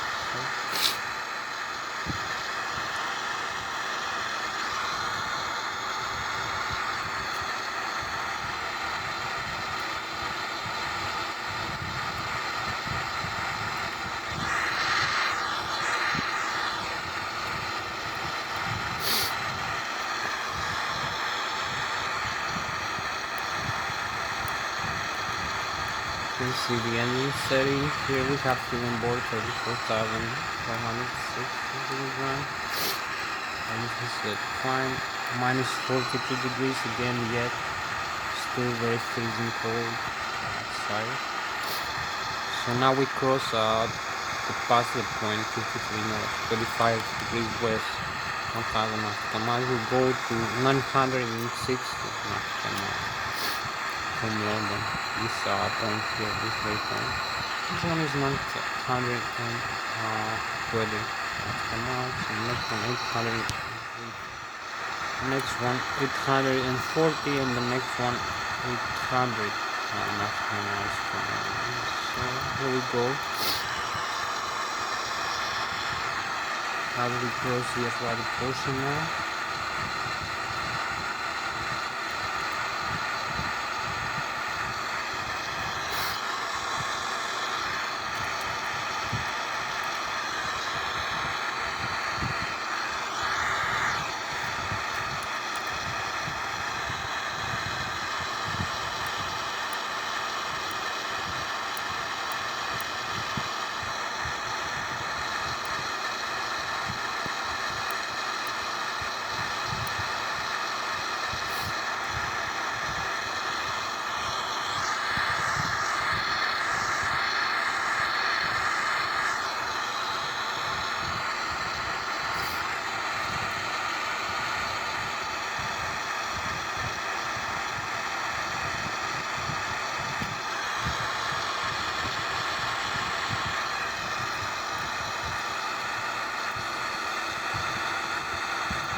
complete this flight, so we're gonna be there in less time actually, with less than 3 hours in the real flight time. So we're gonna be there by 45 minutes. It's actually a good time.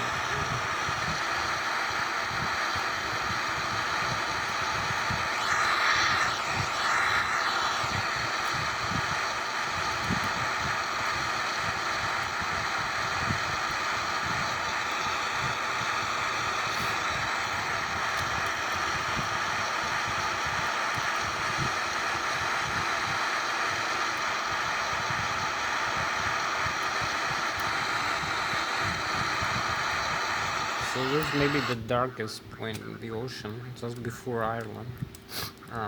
Like 30 minutes before it's in the early course. It's early morning, over like 3 o'clock in the morning.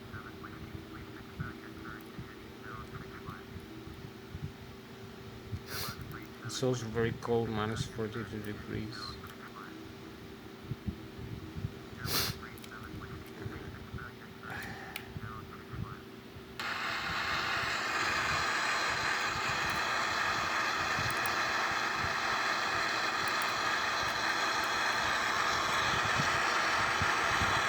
So next point is 31 degrees, 840 nautical miles from London. This Earth, the next one Earth, 1 degree closer, 40 nautical miles closer, is 800 nautical miles to London. The next one 90 degrees is 1 degree closer, or 760 nautical miles from London. The next one is 1 degree closer, the 18 degrees.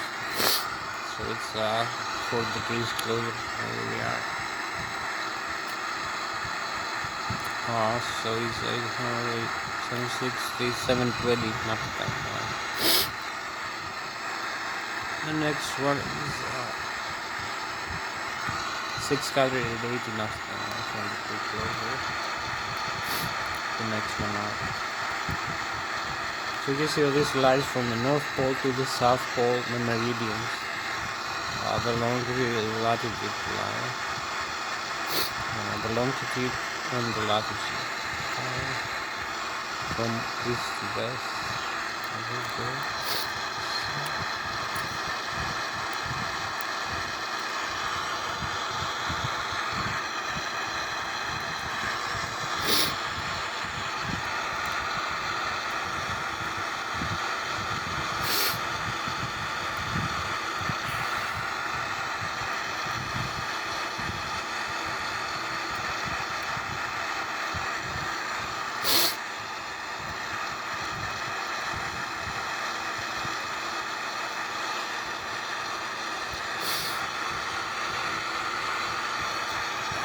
Here we go.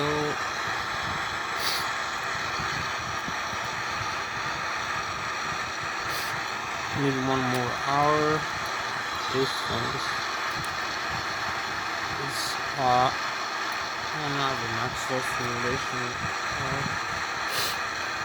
1002, so 394 nautical miles to port. We're gonna make it by now, hopefully.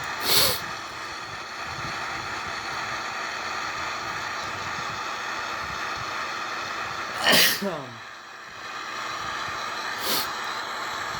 can make it very well right now, by 1 hour actually.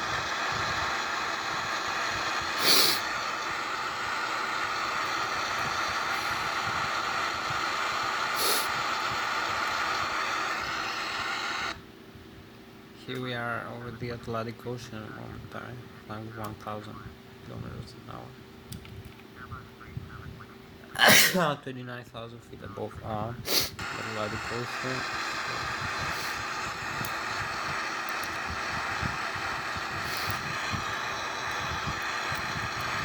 360 nautical miles port, 53 degrees west, 53 degrees north actually, this one looks better, and 18 degrees 720 nautical miles, this line. The next was 600 at nautical miles from London. The next one 640. It's the gate. 40 nautical miles closer, and then we have Ireland here. This North Atlantic track tracks right here, the top really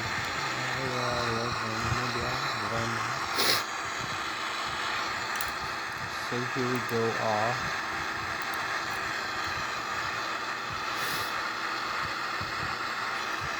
We need just 1 hour to go, so maybe we're gonna use a more normal kind of simulation here for this flight.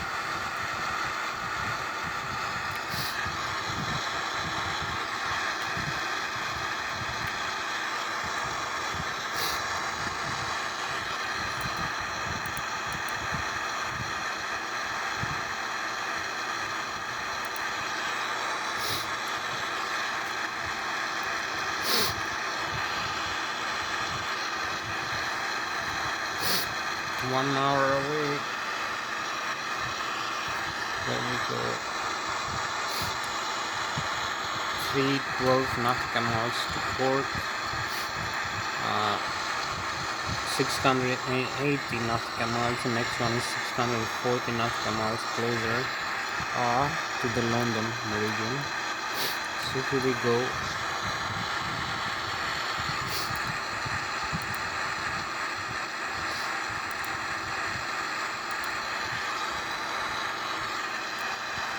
Oh, here we have Ireland now. You can see Ireland here in the GPS. Here it is. Just in front of us.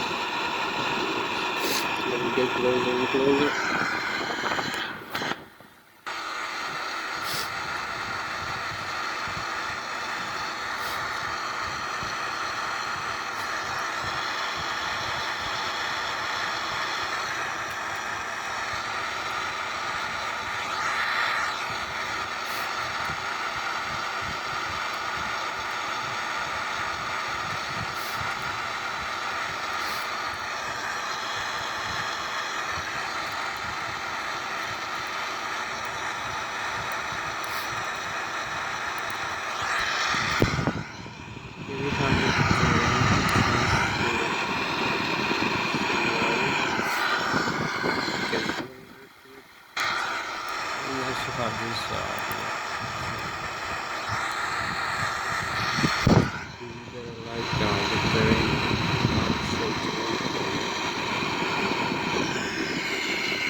Really darkest part.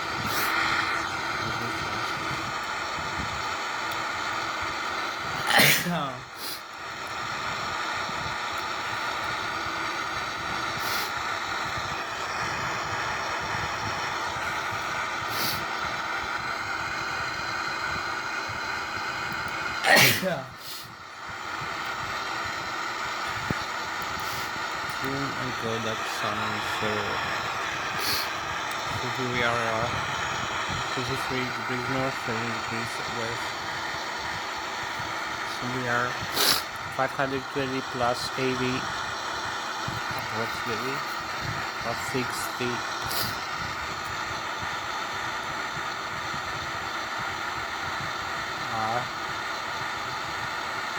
Maybe 580 nautical miles from London over here. You can see Ireland. Nice Ireland view.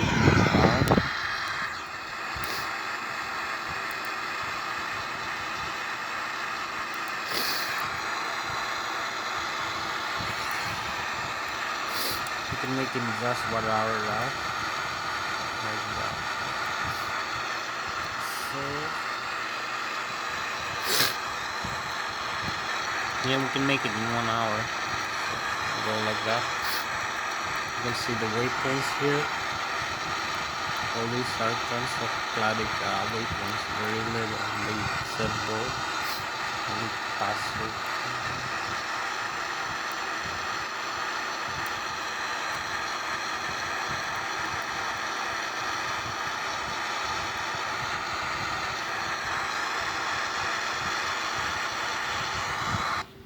Here we have one more time the view over the Atlantic Ocean.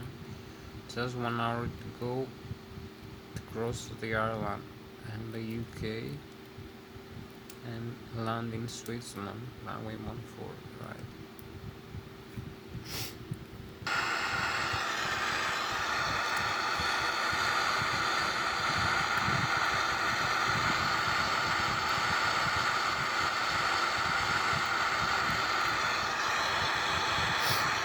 So here we have it. We have now our land in UK together. And in 229, this is Scotland and Wales. Some France, some Spain, and some Portugal.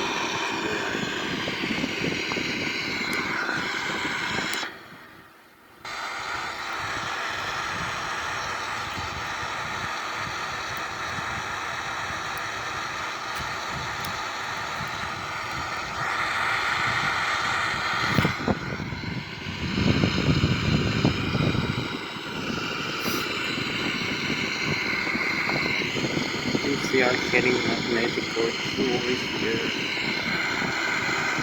144 nautical miles per hour. Gonna do the 10 more minutes.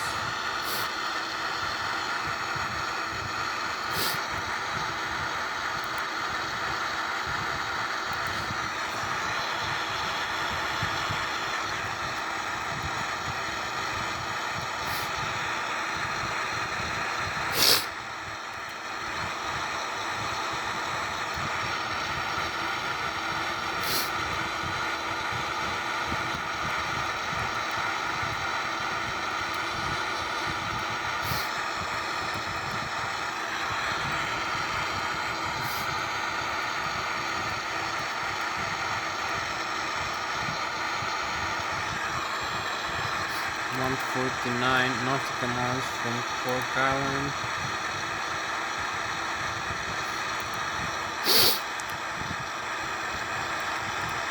We're very close to the Irish coast now. 10 more minutes, and then 10 more minutes, and 10 more minutes, and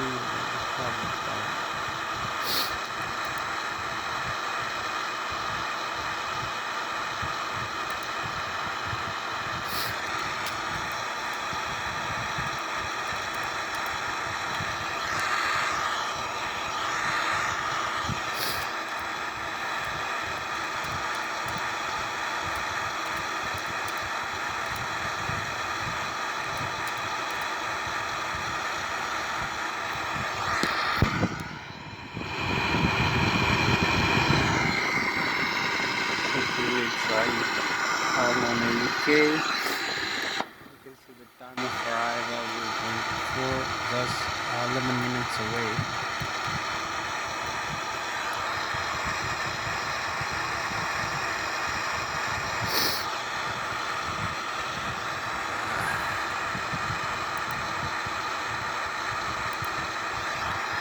So here we have the Irish coast over here in front of us.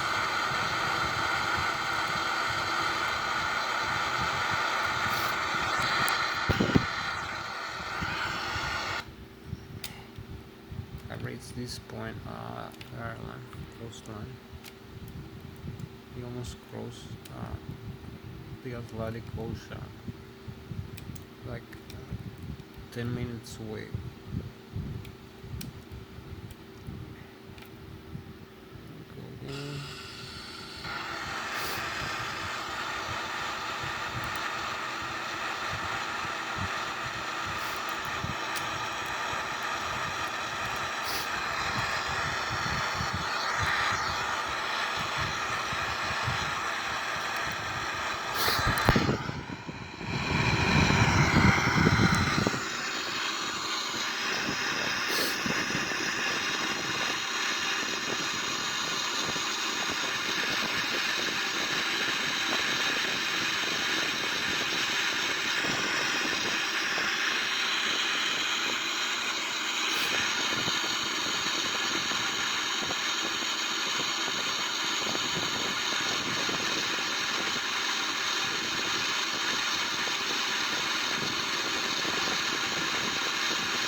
So here we are, 5 minutes of over.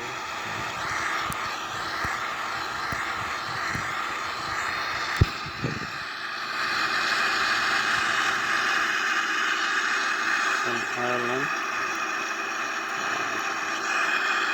Pushing the GPS again.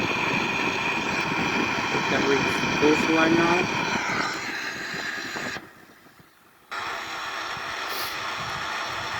Here we are.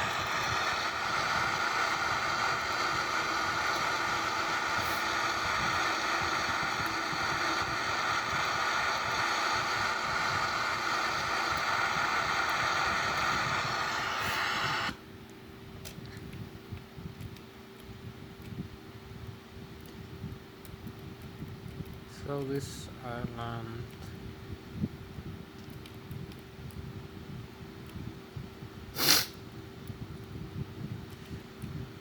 we have beautiful view now, right here.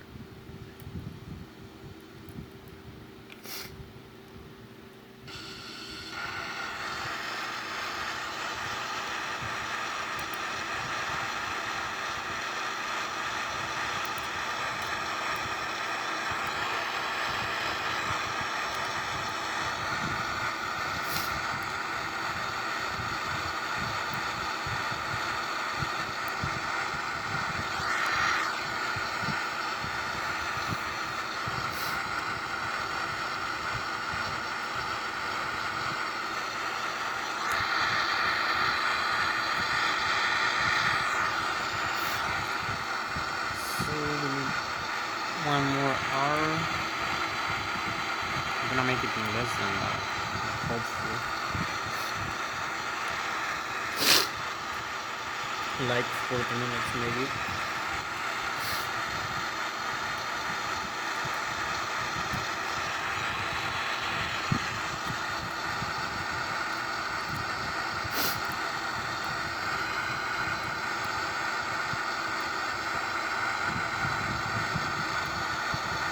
So this is the correct one.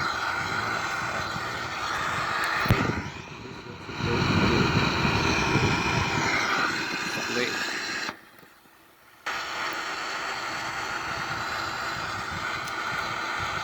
This is RAS setting is correct here. And the fuel more is enough for 1.5 hours, no flight. It's enough for more than 2 hours. So conversion 32. And you can see another view here.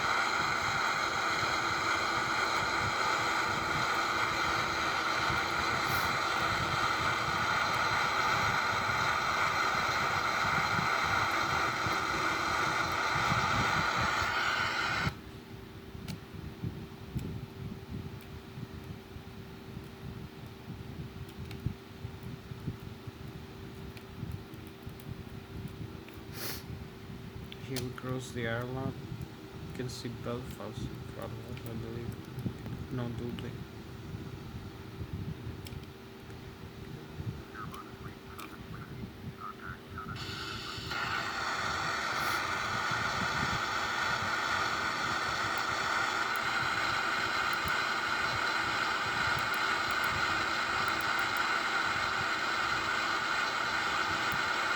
From San Center, 932.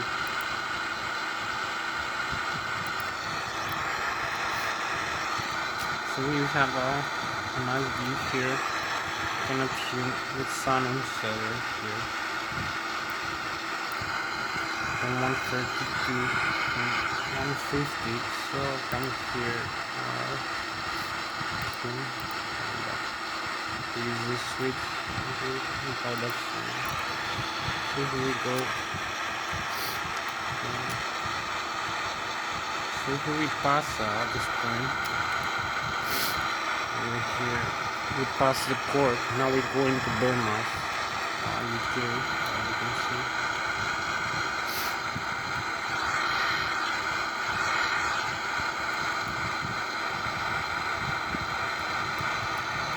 Bournemouth 251.6. We have 1.5 hours to go. 45 minutes. So we are in a good position right now.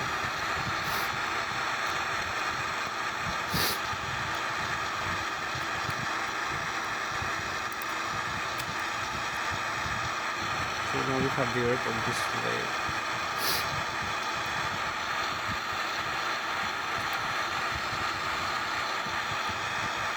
Plus the GPS, you can see UK in front of us, United Kingdom, we have England, Scotland, Wales, and Ireland, which is Northern Ireland, we have France, we have Normandy, we have Holland, we have Spain, and we have Portugal.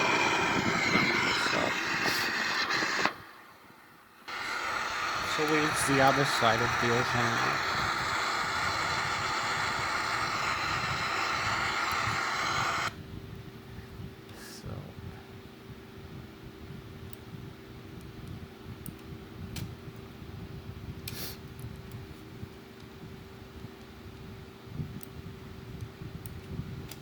So this is our position. We got the island now.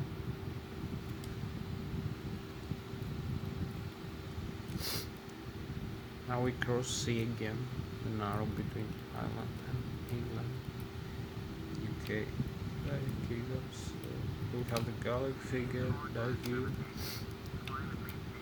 Here we go. We're very close actually now. We almost can finish our flight.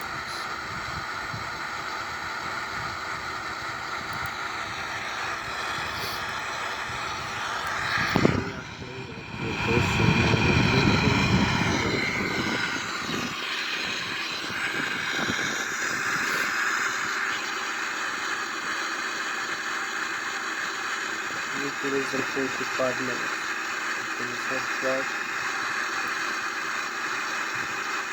So we can relax now a little bit.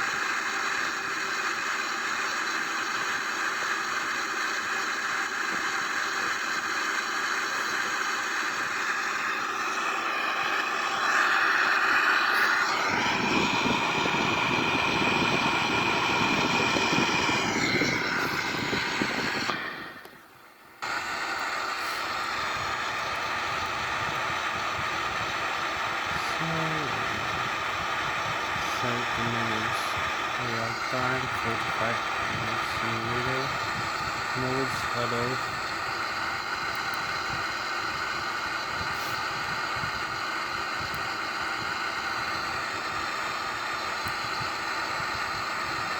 Magister server.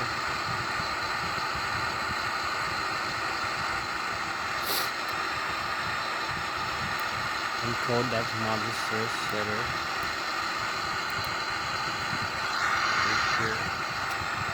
So we came here and come back to this system.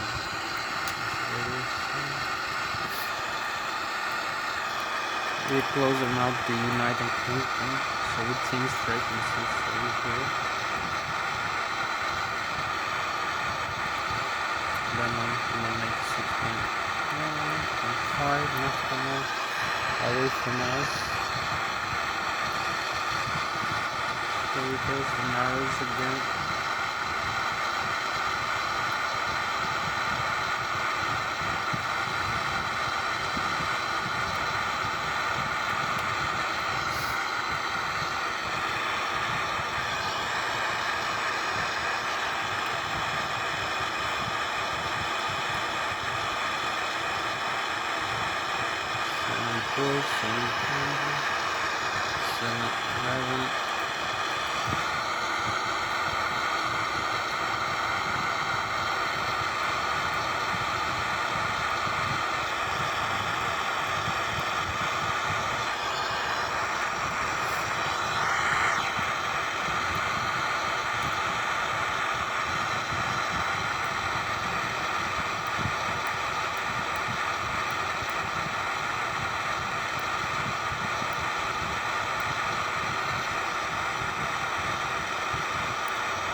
And you can see how this nice view it since rain is placed here in the dark.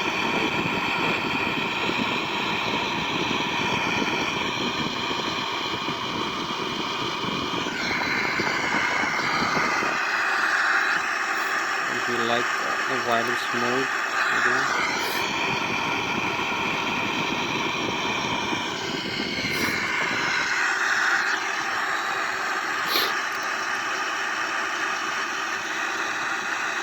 This destination 655, a little bit more than 1 hour from there. Yeah, maybe we are in a good position. 30 minutes. Highway 16 off 1 hour away. So you can see north west of Scotland. This way is England and Wales.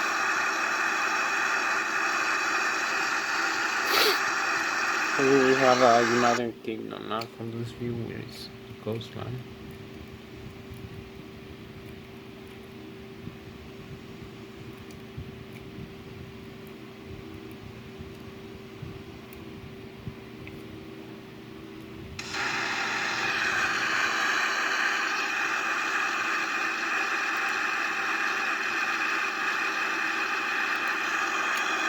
So you can see the thrust setting again. Is correct. You can check the fuel level here. Is correct. Fuel use the fueling board. The tank, the weight tanks, and the center tank is empty. Tank and valves. The temperature -4 degrees, -42 outside. Fueling board 31,000. Enough for almost 2 hours and a half of flying, and we need only 1 hour and a half. So it's less than 1 hour and 30 minutes to its destination. So you can see the engine bleed air over here from the engine bleeds. You can see the engine secondary indication. You have the primary here. We have the cabin pressurization right here, normal, and we have the electrical. I think here is normal. Identification. And we have and the electrical direction, and the hydraulics is normal also.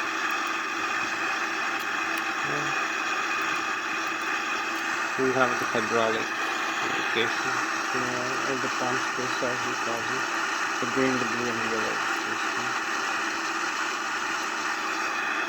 So let's go get in the flight controls.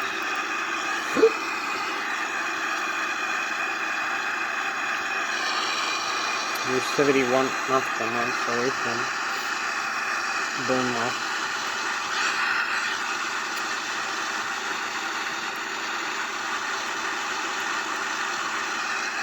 So here we are. Okay, United Kingdom again. We fly over England now. We have Wales on this side, and Scotland on this side. You can go another way if you like. So keep heading straight.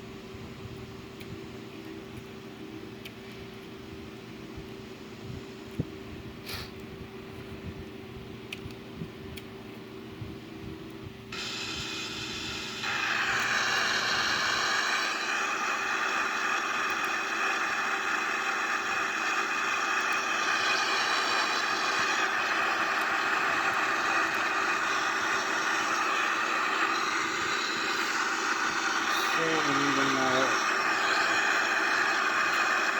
30 minutes to go. Exactly.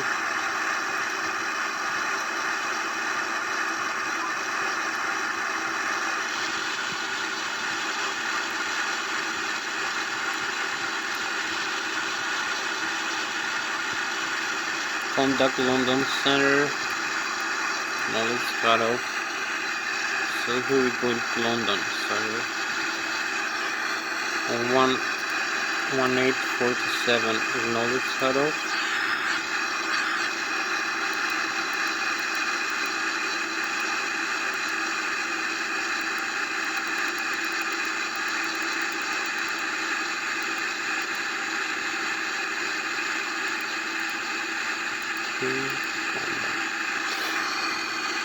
So here we go to London Center. We have London on this side maybe, I believe. Bournemouth on this side. We're very close to Bournemouth actually. And 30 nautical miles away.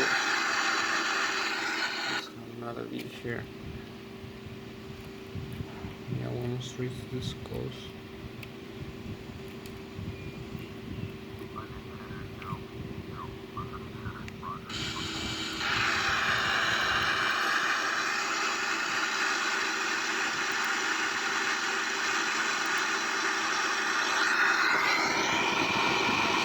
Cruising now the North Sea for the Normandy of France.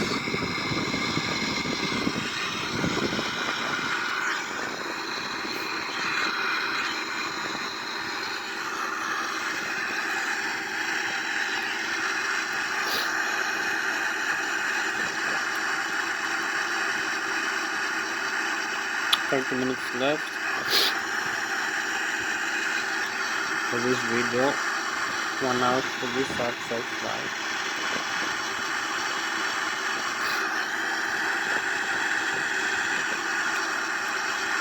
As you can see, we're in the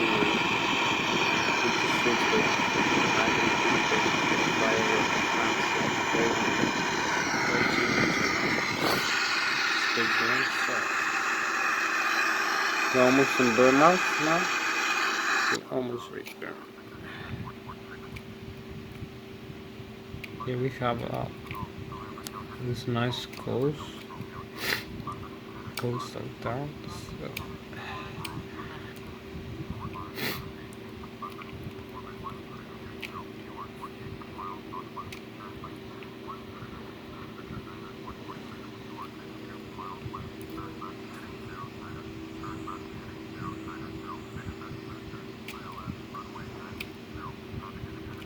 So here we cross Bournemouth.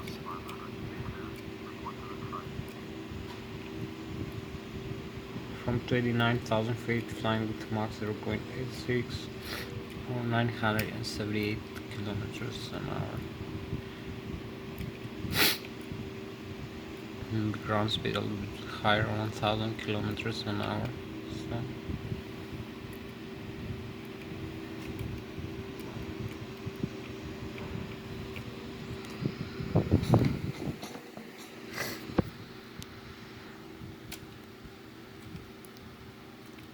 here's Bournemouth.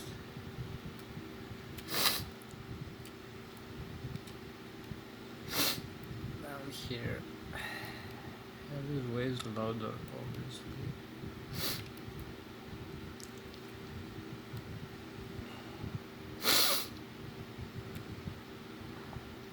So I believe the UK now.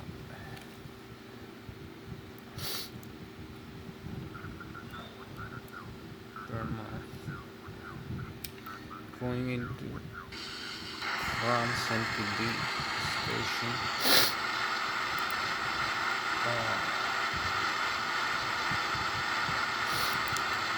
It's just 153 nautical miles from MTD. Have some traffic in front of us.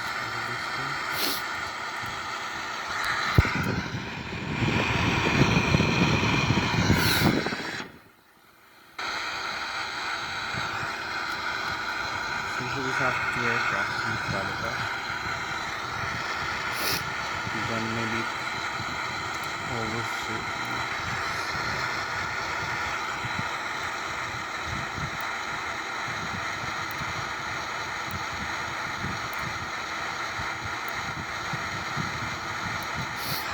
So here's the other traffic here, the other aircraft. And the altitude is fine. So in case we see them, it's over here. Kind of close. very close actually.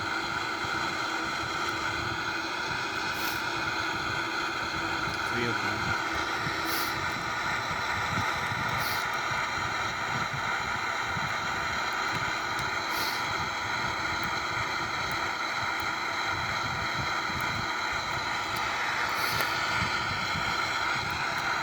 We're gonna have the dawn now in a while. As you can see, United Kingdom South Coast.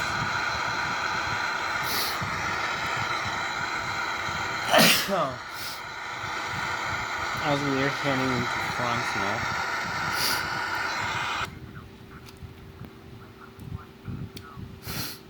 So we cross the south coast of UK.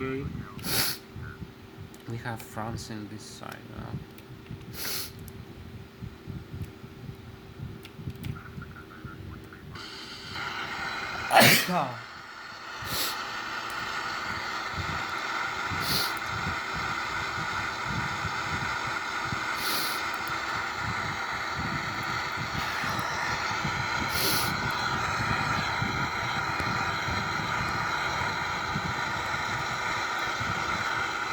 So here's MTV's from Denmark commands. Our airport is 463, 40 minutes away.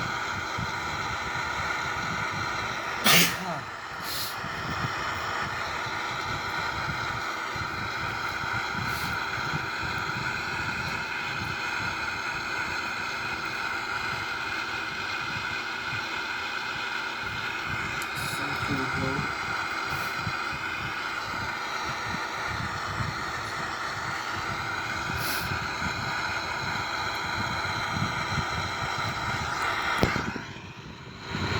This is France, how we go.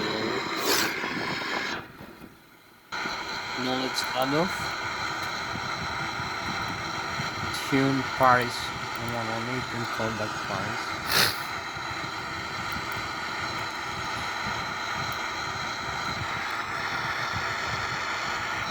So here's the France coast. Across the Manche.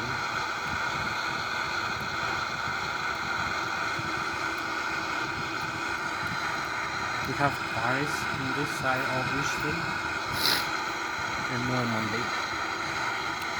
Let's see the topic nice view. Nice view here.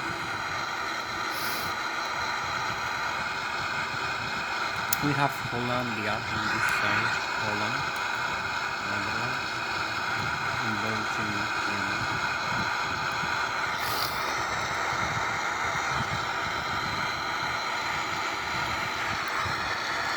After that, just 20 minutes to go.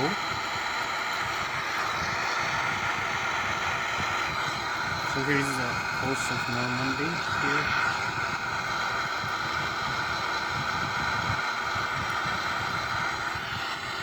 Here we have it. We crossed the Channel.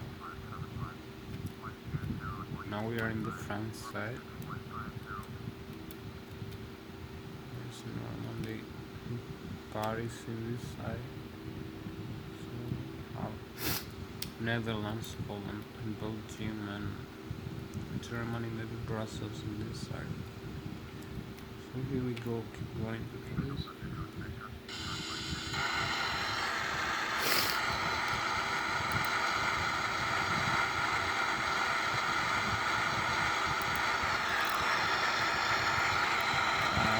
About 20 minutes left.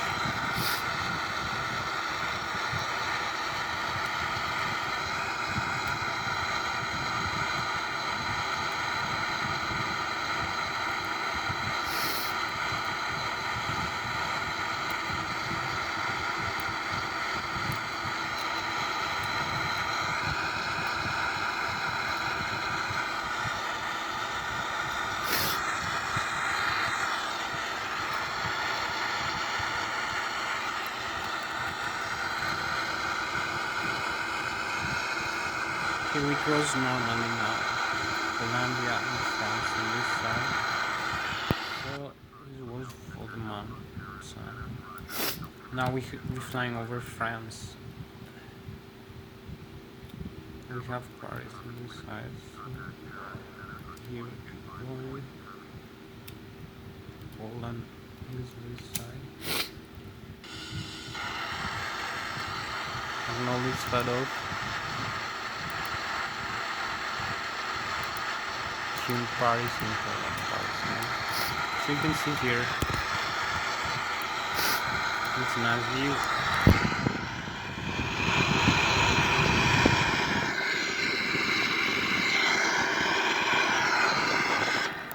Maybe a few more cities here. It's in this mode.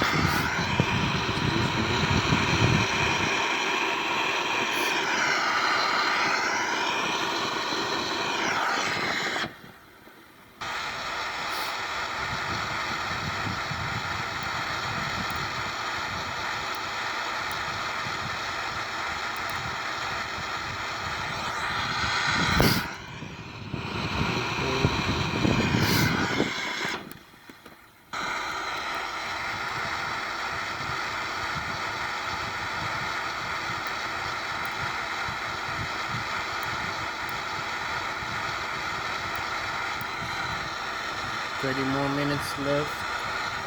This is cool. So here we are. We can see the airport now.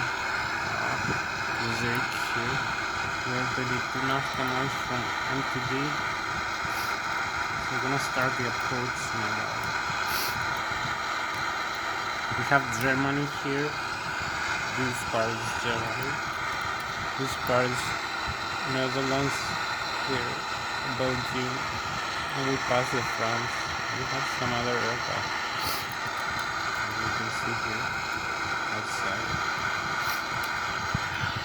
So this is another view here.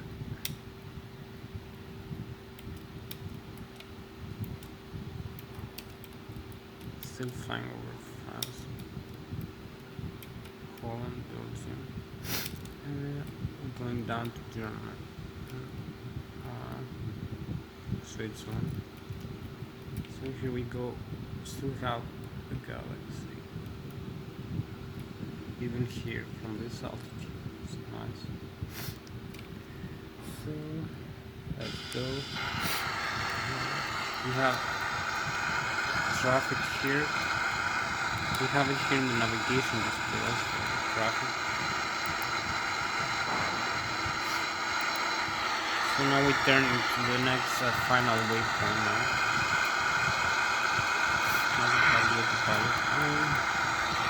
The final waypoint is 1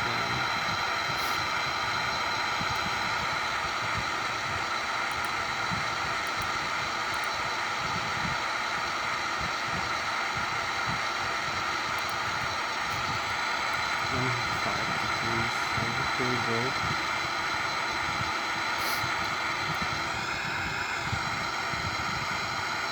Knowledge cut off. Conduct Paris setter to return. This is the airport by the way. In Paris, we conduct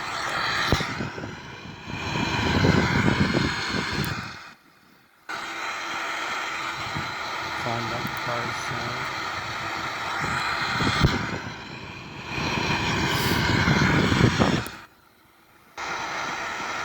276. It's less than 1 hour actually.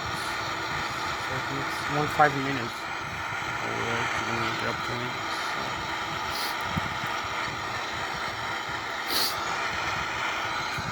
So you can have a good time over here. It's fun.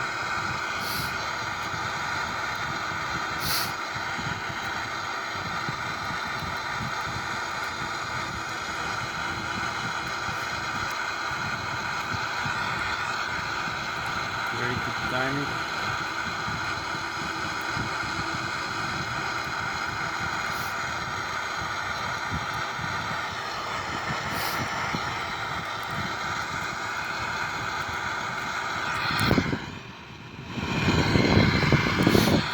So we can see the flight management guidance computer over here when we are arriving. We still have the fuel on board over here, 50,000 kilograms. With fuel consumption, we have more than 1.5 hours. We're just half hour away.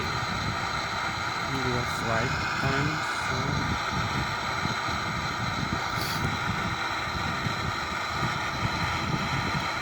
So here we go, 310 nautical miles.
We almost reached our destination now.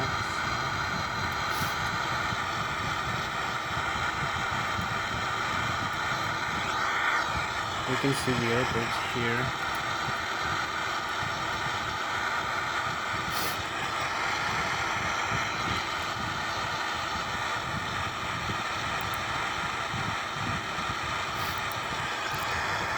So here we are, 225, 221 nautical miles away. Got some traffic on this side of us, crossing by.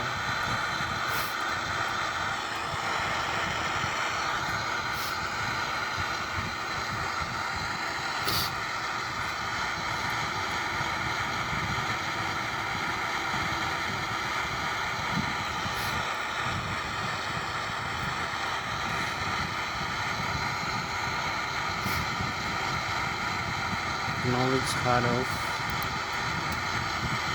Conduct Team Paris again. Conduct Paris settled. 197 nautical miles away.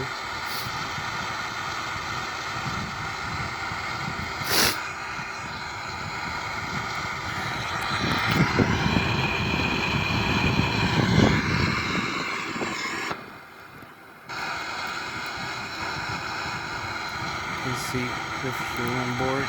Still have it. We have calculated our fuel, so we're gonna have enough fuel for flying the last 1.5 hours. January 145. We have fuel for more than 1.5 hours, and we need like 30 minutes to be there.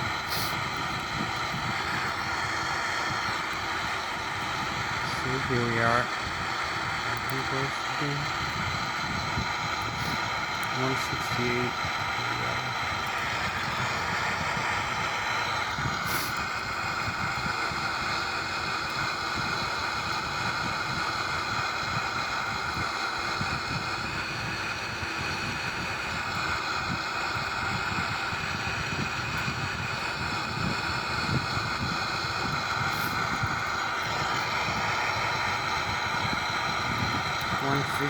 Nautical miles away.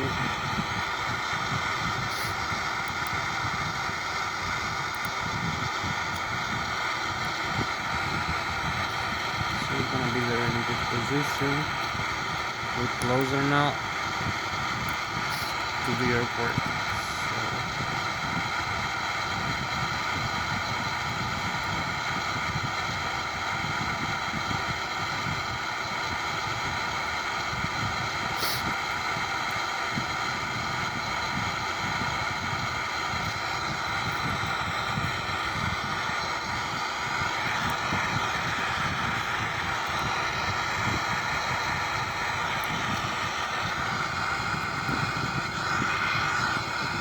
We have all the traffic here. We can see the navigation display.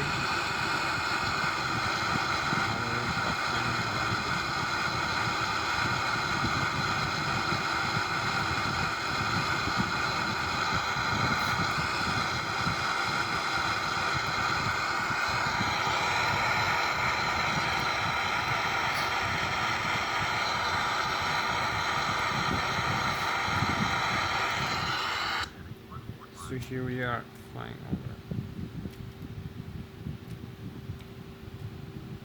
this part now. Reach Germany.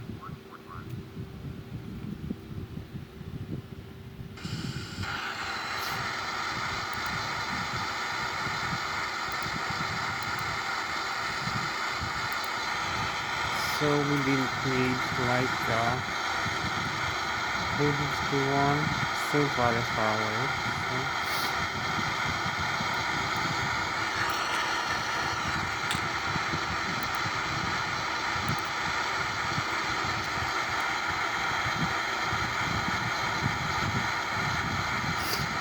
Then right heading 145. So here we are turning 145.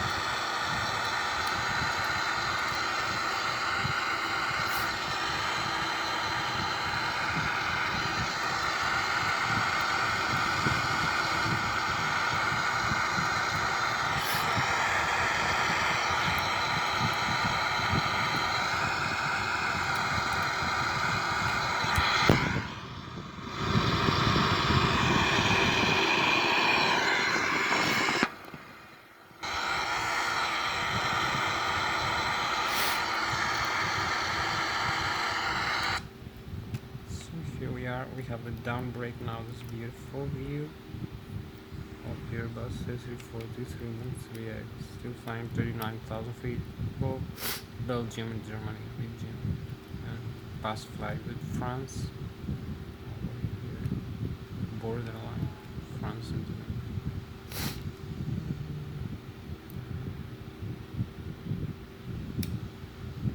Now we go to Switzerland. So here it is. Another nice view. It was a huge ride after crossing the ocean.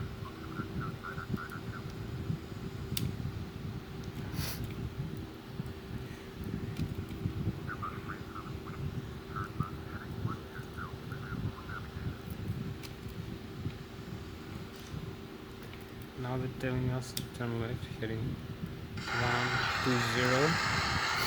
So acknowledge the instruction.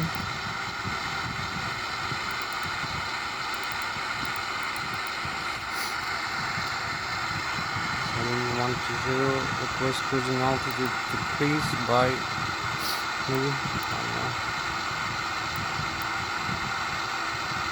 by 10,000 feet.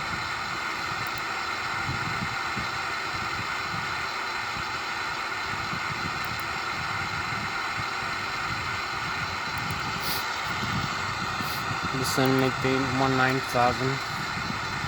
So bring this closer. We're closer now to the runway by maybe like, you see the distance here in the display. So we have now we are 60 knots away. Have to start slowing down the aircraft and bring this down to 19,000 feet.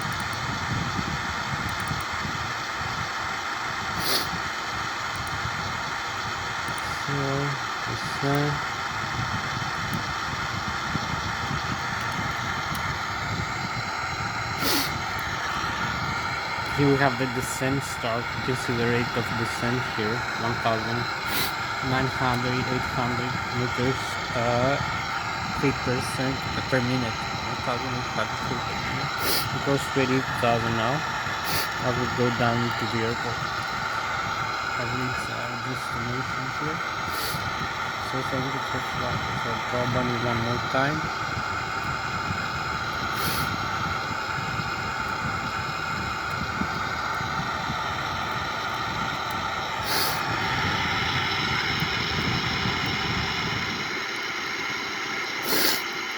You can use the level change here, vertical speed.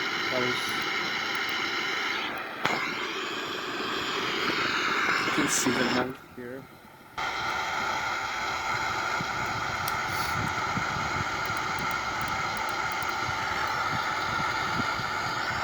So here we are at the city.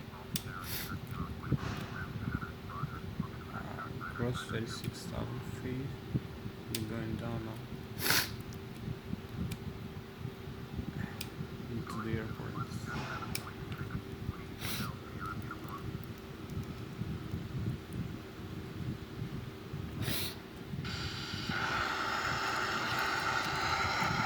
This is the last city. Here is correct. The fuel on board is correct. Flight control unit is correct. If I move down on zero, here the primal flights goes 35,000, and you can see on the instrument on GPS menu. Here we have it. Knowledge cutoff. 20 miles closer now to the airport, like 40 nautical miles. As we descend, so tune center, we call that center. This is where we are now. GPS is here. So you can see the notes here.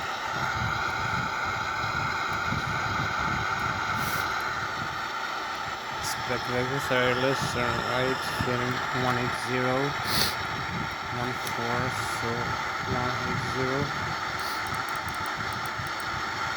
Knowledge, descend maintain 7,000.